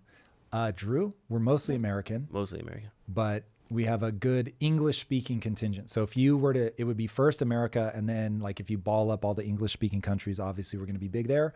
We have a decent India contingent, which is pretty crazy. Could be bots, I suppose, but. Hey, Philly Vanilli, shout out to Germany. What up? And on Let's go. podcast. All right, everybody, I got headphones on. So you are now in the very capable hands of Drew and Stephanie. Let's go. Enjoy. I'm looking for that Discord link. I'm going to send it to you. I just put it in the wrong spot. I will get that over. Crunchy Sherman, he was on the Rogan podcast a couple years ago. Rogan? Yeah. Like 7 years ago, but 7 yes. I think it's episode like 999. Like it's the number. Oh, it was number 999. Yeah, Oh, nice. That's an iconic number. That's cool. Scorpio, don't you worry. The bathroom break is coming. Hello from England. Ireland, I mean. St. Patty's Day is on the way. Representing France. I was there the first time last year. I love it. Parlez-vous français? Ireland. I love Ireland. My friends that live there. Would love to go back and visit. You said you used to live there, or you would love to? I have friends that live there. Oh, to visit them. Nice. They live in. You said what? All right. This is a restroom break, everybody. Chat, if you need to use the bathroom. Everybody else is using the bathroom, feel free. It's the Drew and Steph show. Steph is going to talk to us about her life. So if anybody has questions for Stephanie, now's the time to do it. Oh, great. Stephanie, where are you from? Maryland. Grew up in Maryland. Really? I didn't know that. What Yeah. part? Annapolis. So Nice. halfway between Baltimore and DC. Nice. My brother went to school in Baltimore. So Oh, nice. Yes, and I had a girlfriend in Silver Spring, so I spent Oh, way yeah. too much time in Baltimore and like Maryland area. Oh, yeah. So during you college. know. Yes. I'm from Jersey, not too far away. Oh, yes. Nice. How long you Are been? your bodybuilding? Oh, yeah. Philly Vanilli wants to see my bodybuilding. Oh, are those like public? Do you They have? are. Let me see if you Google because my maiden name, if it comes up. Ooh. If not, I will send out a link. A little bit of them, but let me see if you put in NPC. Not that NPC. That was way too specific of a question, Andy. So I'm not gonna relay that. Yeah, I'll see if I can find them. I'll have them ready for the next chat. I'll have to unprivate them. Okay, CJ, we got some tri-state area love in the house. Oh, hey. Shally, Stephanie's married, everybody, so I need you guys to stop being so thirsty. Oh, Thank you. All right, that's all. Oh, you used to live in Annapolis, CJ. Hey. Did you go to high school in Annapolis? Did we go to rival? Oh, thank you, Eco Harvest. Oh, I appreciate that. I'm Yeah, having she's fun so with y'all. positive. She's the best. She's a light. A light in the office. Thank you. It was fun. Stephanie Green, can I? Unfortunately, I don't. Andy. We're still working on that link. She's working on it. Just guys, please don't be a creep. All right. Don't embarrass me in front of company. We got somebody new here. I told her it was a safe space. Please, guys, it's gonna look real bad on us. All right. It's Monday morning. You don't know what's gonna pop off. Drew is available though. That's what it says. If anyone's looking for a 53-year-old lover boy, You know, I'm aging like wine out here, guys. I would love that. Chwai, because I saw you put it phonetically earlier, so I'm trying to say it. Chwai. Nice. Okay. Anything else you guys see popping off? I'm looking at the Discord. Shout out to Vladikus. I see your AI image. That was pretty cool. Let's check it out. Has anyone watched the TV show Paradise? I would love to hear from anyone who's finished the series, because I have, and your thoughts. I just watched the pilot over the weekend. Oh, Yeah, what do you think? Good. It was It's good. I'm like halfway so through good. episode second, then I got taken out. It's really good. It's good. Yeah. Yeah. Fogelman is a goat. Mm-hmm. Paradise was great. I see good. that. Thanks, Chwai. Paradise so good. Yes. Oh, Sterling K. Brown also. It's gonna win all the awards too. Like the buzz is there, and I was like, "What's the hype about it?" And I watched the pilot, and I was like, "Okay, it was good. It got me." And like Dan Rosenblum, like just he knows how to get the feels. Yeah. Like get you in there. Oh, phenomenal writing, cast, everything, storyline. Shelly, if you don't watch TV or movies, what do you do? How do Yeah. you spend your time? Talk to us. Ooh, Latvia. Okie dokie. Hey, Can you send me Latvia. a link to that? You're like the third person to bring up the Starlink thing, but I can't find anything about it. Paradise is on Hulu right now. Elon posted 13 hours ago something about the Tesla violence. Could be the angle we need to bring that up if we were looking for it. This is Team Draker. It was like, why are liberals so violent? I have to admit, the thing that the person posted was pretty crazy. Are there still Drake? What else? A ton of music. Wow. Is that bigger than Biggie Tupac, do you think? That's awesome. It's a lot of time. Is Drake and Kendrick bigger than Jerry? Biggie Tupac? I don't think it's bigger. Because I feel like Biggie Tupac were two entire sides of the country. I and love all of Kendrick, this. Paradise Drake Drake, but the is end of the like first season was pretty dumb. one swath of Canada in Yeah. South Central LA. It is in the same tenor though, and it is the biggest thing since then. I would give it that. Or probably since Nas and Jay-Z, that was a big one too. That's a deep cut though for my real rap heads. Oh, The Pit.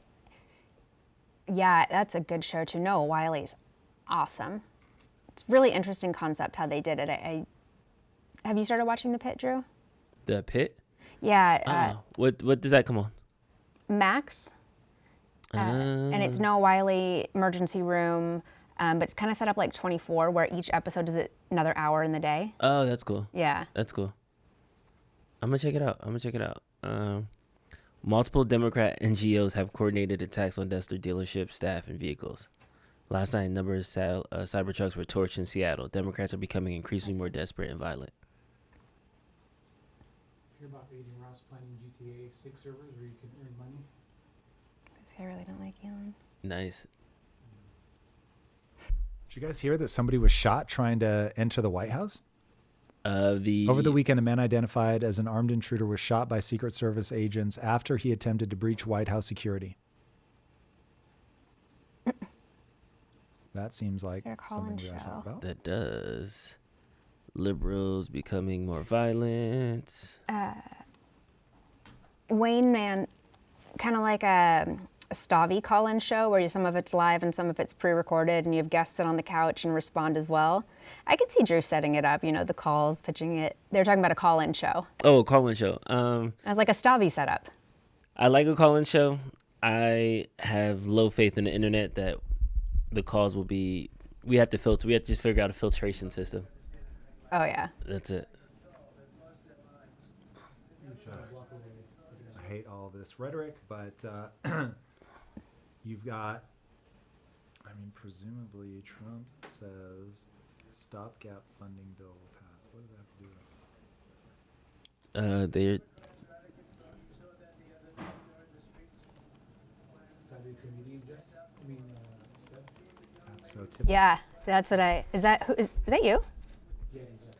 Yeah. Thank you, Scorpio. Pause for the link. Yeah.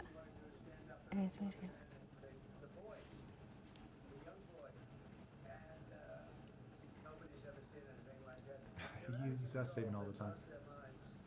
All right, nothing there. And what were you watching just now? It's I thought it was about the intruder at the White House, but it's not. Oh, copy. So,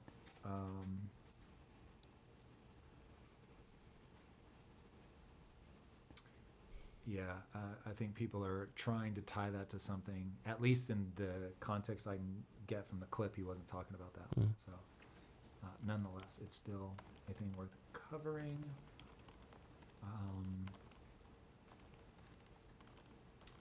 The one that I was talking about was the Coffee Time News guy saying, I saw a Cybertruck in my city for the first time yesterday. It made my blood boil. I had to resist the urge to follow the guy into the mall parking lot and kick the shit out of him. Jeez. That's how I feel about supporting Elon. I'm not kidding. It crossed my mind. Then I thought about just putting a rock through the windshield while it charged. I got accosted by a Tesla driver on the way home from work on Friday. He parked his car, got out of it, tried to fight me. Jeez. Like physically wanted to fight you? Physically parked his car, stopped traffic, got out of his car and was yelling at me. And I said, "You're a bad driver, go." And he just kept yelling and tried to run me off the Sepulveda Bass. Jesus Christ. Yeah, I have it on video. He cut me off and almost ran into another car. And he wasn't driving the speed limit, so I was tailgating him a little bit. And so then he got mad and I was like, "You're a bad driver. You're blocking traffic." He cut me off in the middle of an intersection. Smart cars, dumb drivers. Exactly. Sorry, Eric. I know you got a Tesla. Sorry. Tesla drivers are the So wait, worst. you think you can actually group drivers who drive Tesla? Yeah. Really? Tesla drivers are terrible drivers. BMW drivers are dicks. Yeah, BMW drivers, we don't use our blinkers. Who are the good drivers? The people that we like. I don't know if there's a like. So nobody is in the plus camp, Yeah. but we can put them in the minus camp. in certain ways. I wouldn't even say minus camp. I'll put stereotypes. Yeah, like look at Camrys, Toyota Camrys. There's always a dent on the corner, and it's called a Camry corner. It's just a thing. Like Camrys always have a dent in the same corner that they just hit. Interesting. Mustangs are known for driving into crowds.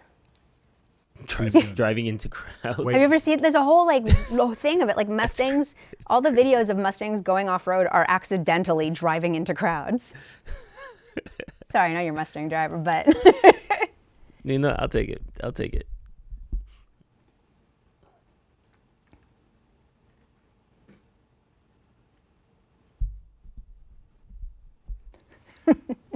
Pizza drivers are the good drivers. Yes, live experiment.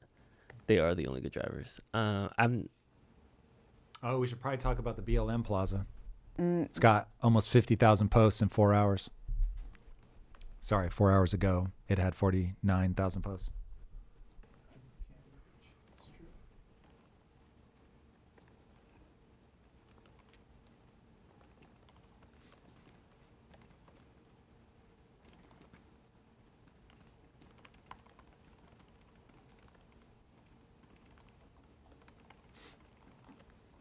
Ba-da-ba-ba-ba.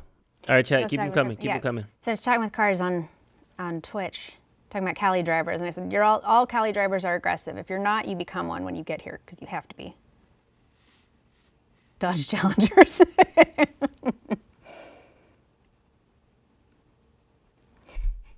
Okay, wait. Thank you, Eco Harvest I don't know if Farm. this is true, Drew, but Cybertrucks burned in Seattle last night. Democrat NGOs caught orchestrating attacks on Tesla stores and staff. Yeah, the Democrat NGOs part seems like a stretch to me, but I did pull that link because Elon retweeted it and said this is crazy. If you can find any either corroborating or disconfirming evidence, that would be amazing. Mazda better than you. I don't want to give it air if it's not true. I don't think it's an NGO thing, though. Massive cyber attack on X? Is that why it was down? That's what Elon said. American values, and that's what he's also betraying. Not just Ukraine, he's betraying America. The person who's watching, who just heard you say Donald Trump is not standing up for Ukraine. What do you say to the person who says, well,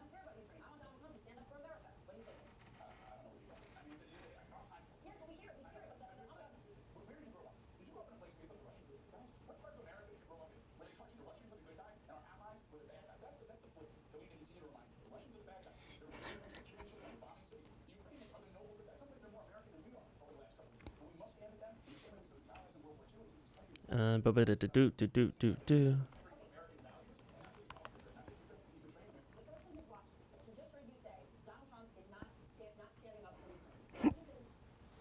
I think people are twisting what he said. Yeah, and the NGO thing is unfounded. We do have the one attack of the dude who threw Molotov cocktails and shot it up with a gun, but it's not a coordinated like organizational level That we've seen. that we see. Got it. You have a link in Discord, Drew, about Starlink. Yes, I seen that. Thank you.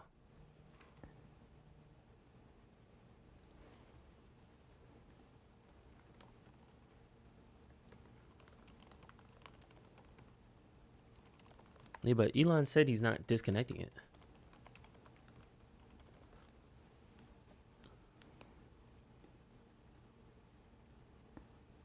For their part system. Yeah, I think this is a sell the news type situation versus something that's actually factual that happened. Thank you, Scorpio, though. I appreciate it.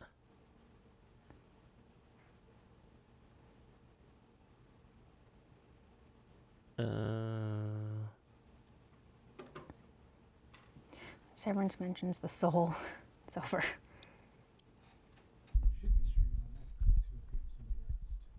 Yes, we are streaming on X. Our X don't be jumping like life that, though. insurance policy for an investment. What else is popping up?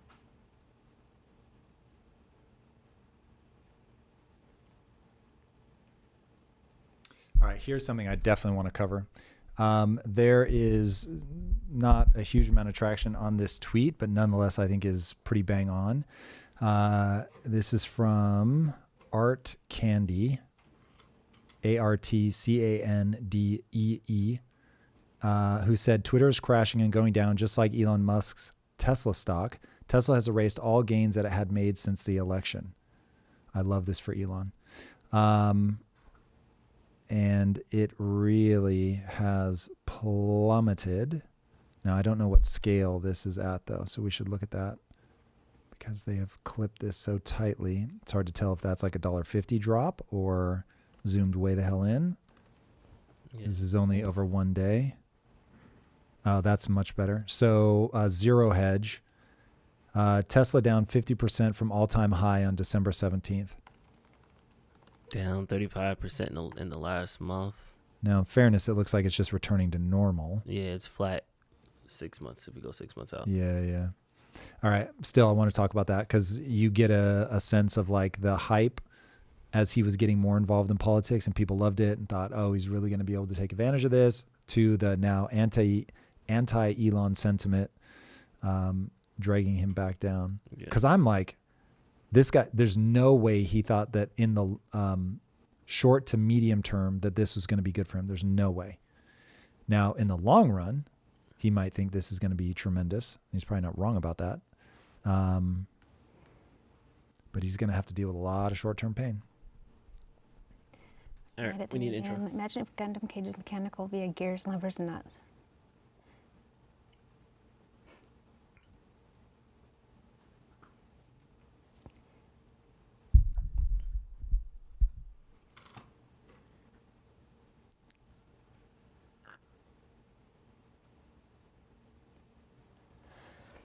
Well, they are finishing what the episode's going to be about.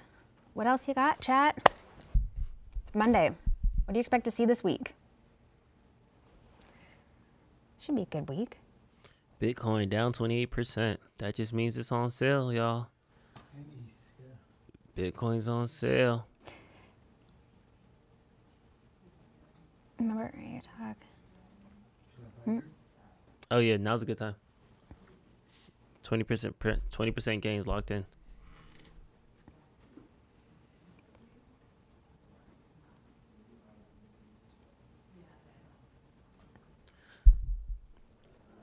With joke chat? Yeah, it's like a tweet I found over the weekend that made me laugh. It was probably the funniest joke I've seen in quite some time. Hopefully some sun. Okie dokie, Sophie. Yes. I was talking to Eric, not you guys. Lab experiment. Not financial advice. Disclaimer. Next, you get a ride. K-Fried Panic, that story is unfounded as of right now. I get it. People want to blame it and people want to make this a thing, but it hasn't been a thing yet. When it gets there, though, we'll cover it. If you've got something, show it to us. That's the same thing that you just showed, the NGOs and stuff. I feel like everybody's referencing the same tweet. Oh, we have to talk about the DDoS attack of Twitter. That's happening today, or? Yeah, the one that just happened, that we were saying that Twitter was, or sorry, X, the X was down. Is that confirmed?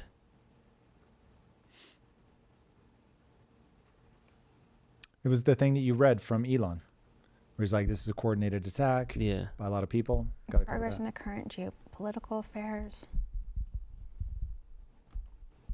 Wayne, what about...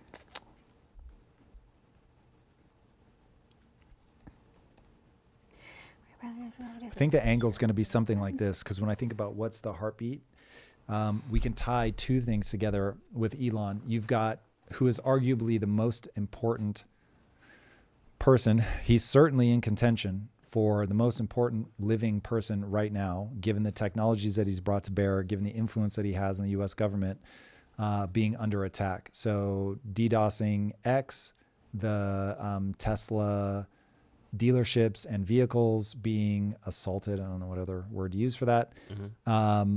All the while, same guy is applying for telepathy patents. Like, this is a guy that is just at the intersection of some crazy shit. So that lets us go into, I think, the deepest waters that we have for the episode by merging those two things. Copy. With Elon as important but excruciatingly divisive person. I'd love to read that tweet from the guy that's like, I wanted to follow this guy into the parking lot and beat the shit out of him. That's what I think about supporting Elon. That one, did you pull that tweet? I read it out. The Andy Candy one? I don't think that was Art Candy. No. This was that one. Hold on, I'll go back and grab it. Then the liberals are becoming more violent, tied to the NGO. This one, it's Coffee Time, or Kofi, because it's not spelled right. COFFEY Time News. COFFEY? Yeah. So he posted that I saw a Cybertruck in my city for the first time yesterday. It made my blood boil. That one. So when we're talking about him being divisive, you can, speaking of divisive. Yeah. And, okay. What's up? I can't find it. More about let me send Starship. I'm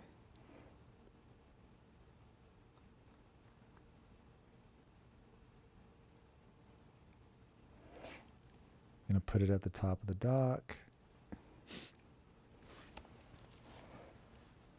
Coinbase to launch 24/7 Bitcoin and Ethereum futures in the U.S. Bitcoin. Say that one again. It says, where did it go? Sorry. Oh, I lost it. There you go. It's at the top of the doc. I hate Elon.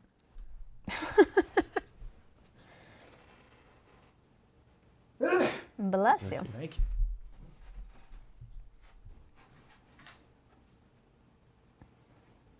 All right. I've got what I need now to write the intro. Delaware in January.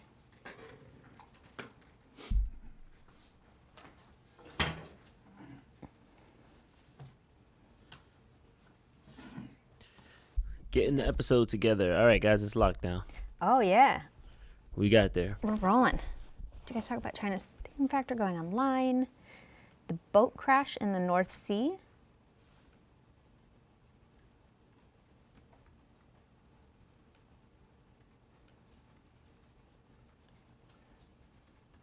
As a Tesla owner, should I think about getting protection?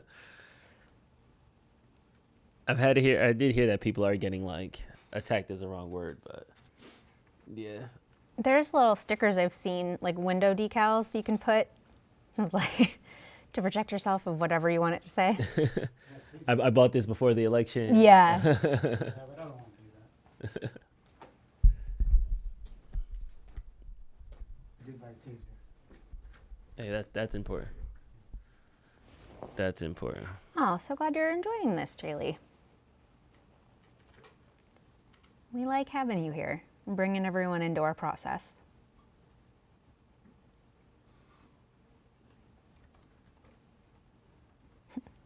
Episodes locked in like Drew's 27-year-old face at 53.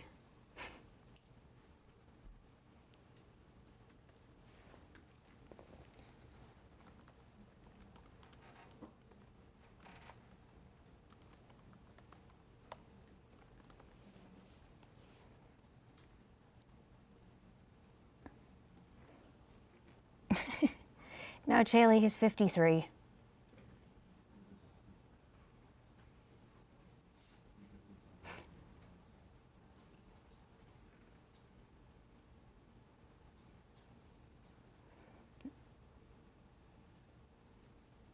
Yeah, Maybe cover Romania up. election stuff is crazy. Oh. Right.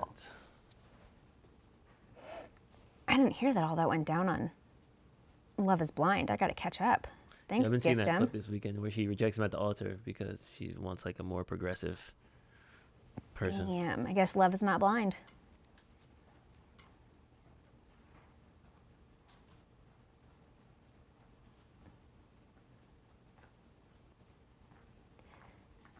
But everything wrong with America. I'm not at all done, but you guys both have the doc now?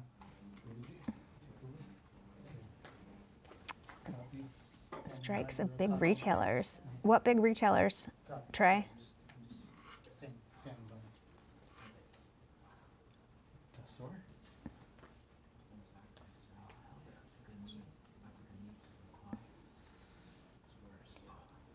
Don't let love blind you.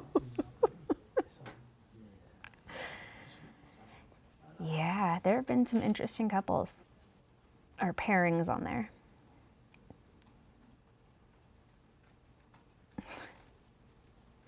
Feel imminent war pending will happen soon. Kind of. I think that fear is up in the air for everyone, Andy. But it is what it is, right? Can be blinded by semen. I don't know. They, you know, they pick each other before they see each other. Bathroom too. Ugh. What did Drew ruin? Love on the spectrum. Us trying to figure out who we want to be when we grow up as a country. Yeah. And chicken coop and planting a garden right now. You know, you got to become self-sufficient sometimes. I like that. That's what they're saying. Rely on yourself. You know, eggs are expensive. So, you know, that's what they've been saying, to get your own chickens, and wish we had some space for it. We might have some chickens and some ducks. We don't have a lot of space like that in this part of LA. So maybe if we move out.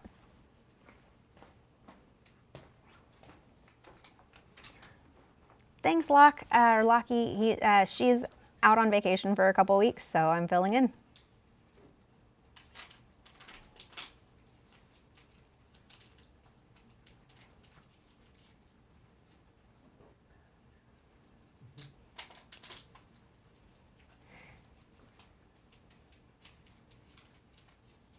As we are in context. Okay, I am reading, scrolling with y'all. Need to read these a little faster so we are all in context. Got it. Tired. I know a lot of people actually have chickens in the cities, in the city around here. My neighbors have a lot of chickens, so you can. I did watch Silo. That was interesting. Oh, thank you, Shaylee. I appreciate that. Thank you, Catherine.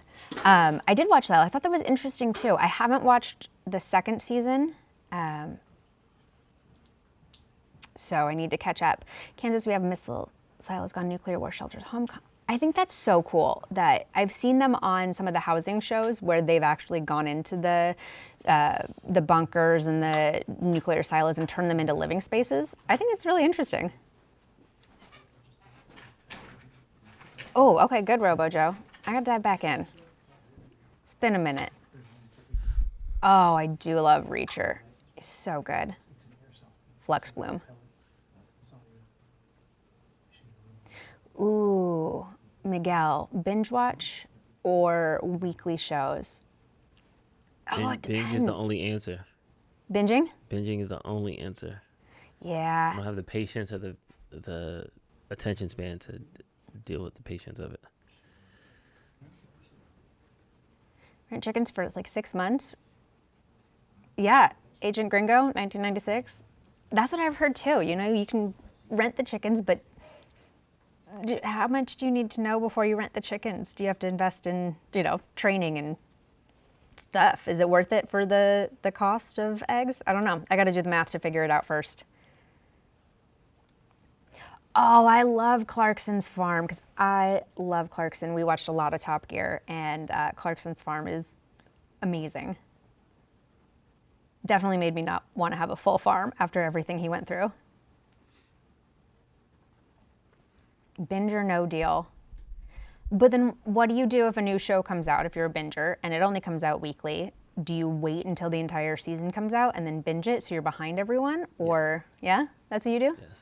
That's exactly what happened. That's why Severance is like, yeah, keep going. It's done now. Now I'll start. Interesting. Because I am very much, I need the next thing to happen. Okay.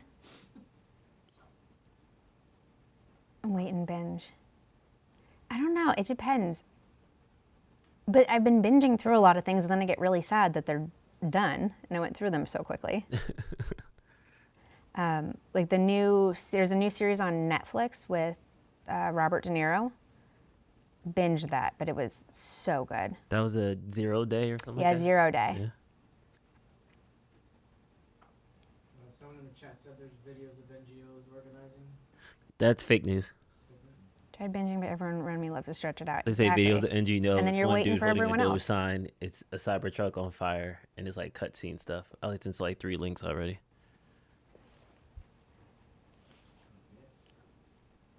Shit is crashing crazy right now. Tesla stock? Yeah. Tom doesn't watch Severance right now, right? No, he hasn't watched the first season, so I don't think he's watched the second one, but maybe we'll get him there. I know, Crunchy Shaman. That's why it's so hard. And Paradise, I feel, was like that. They left a couple cliffhangers on some episodes, and we had to wait week to week, but it was good. Oh, White Lotus, great show. Yes, Miggy Foxy.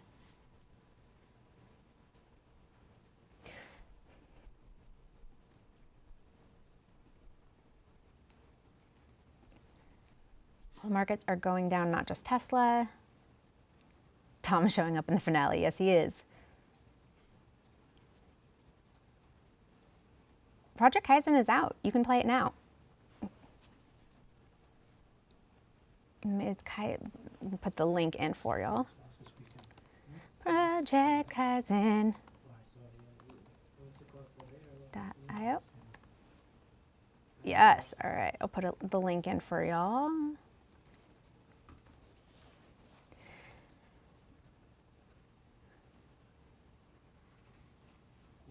Do an episode of the Golden Horde's impact on modern Russia. What German administration? Women marching against the rise of fascism. Oh, yeah. Oh, France, Brooklyn. Germany? Yes. Yeah. There They're are all certain topless? shows The stuff that like I save Yeah. for when I need to cry. And you go back, you watch like the second to last and then the last episode, get you right in it.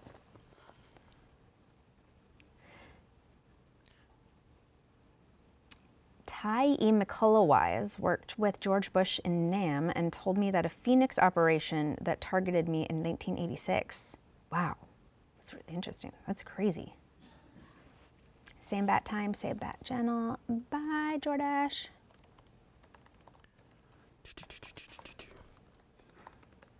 BLM Plaza, and then that's then the fun stuff. New item top items going on. Yeah, you will see in a little bit when they're at we do the episode. We're gonna go over their topics. 3.7x.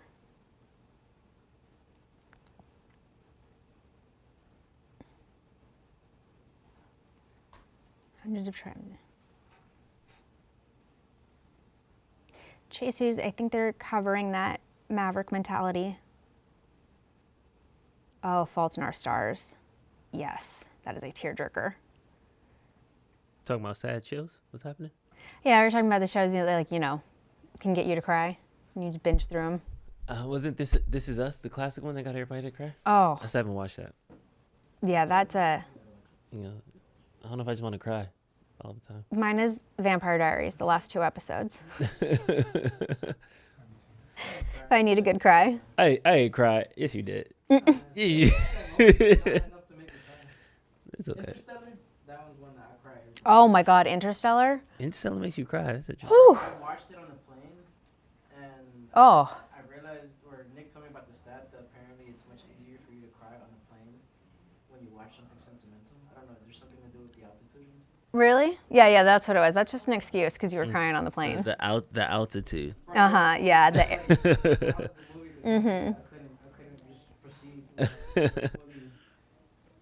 Are there ninjas cutting onions up here? That's it. Oh, Airbud when he tackles the clown. Oh, Airbud, that is a deep cut.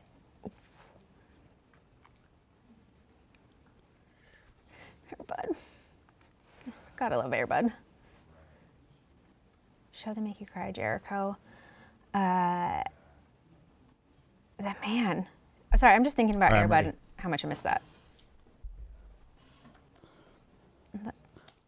You guys didn't? For the water? For brain computer. You're talking about the link there that has the supercomputer ran by brain cells.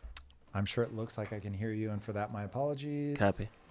For brain computer what? You're thinking of the link that's here, the brain computer that uses brain cells in the supercomputer? Oh, I forgot about Oh, Shaylee, the you're notebook. talking about- Just bring that up. Another deep cut. When it just What I'm talking together about with at night. the Elon thing is the telepathy Mew, patents. mew, mew. Okay. Wilson. Okay, this is too much for a Monday, you guys. We got to get off all the tear-jerking things. Like, yeah, Interstellar. All right. I have watched tons of Tom and Jerry, actually. Intro is good to pull on my side. Yep. Pull. Chat, XOXO. Let's get out of here. All right, chat. That is a wrap up Love you on guys. this. See you on Wednesday. It's been real. It's been fun. It's been real fun. Nope. All right, so we are going offline to film the episode. Yes. Thanks for hanging with us all. Thanks, chat. This was Love you real guys. fun. Yep.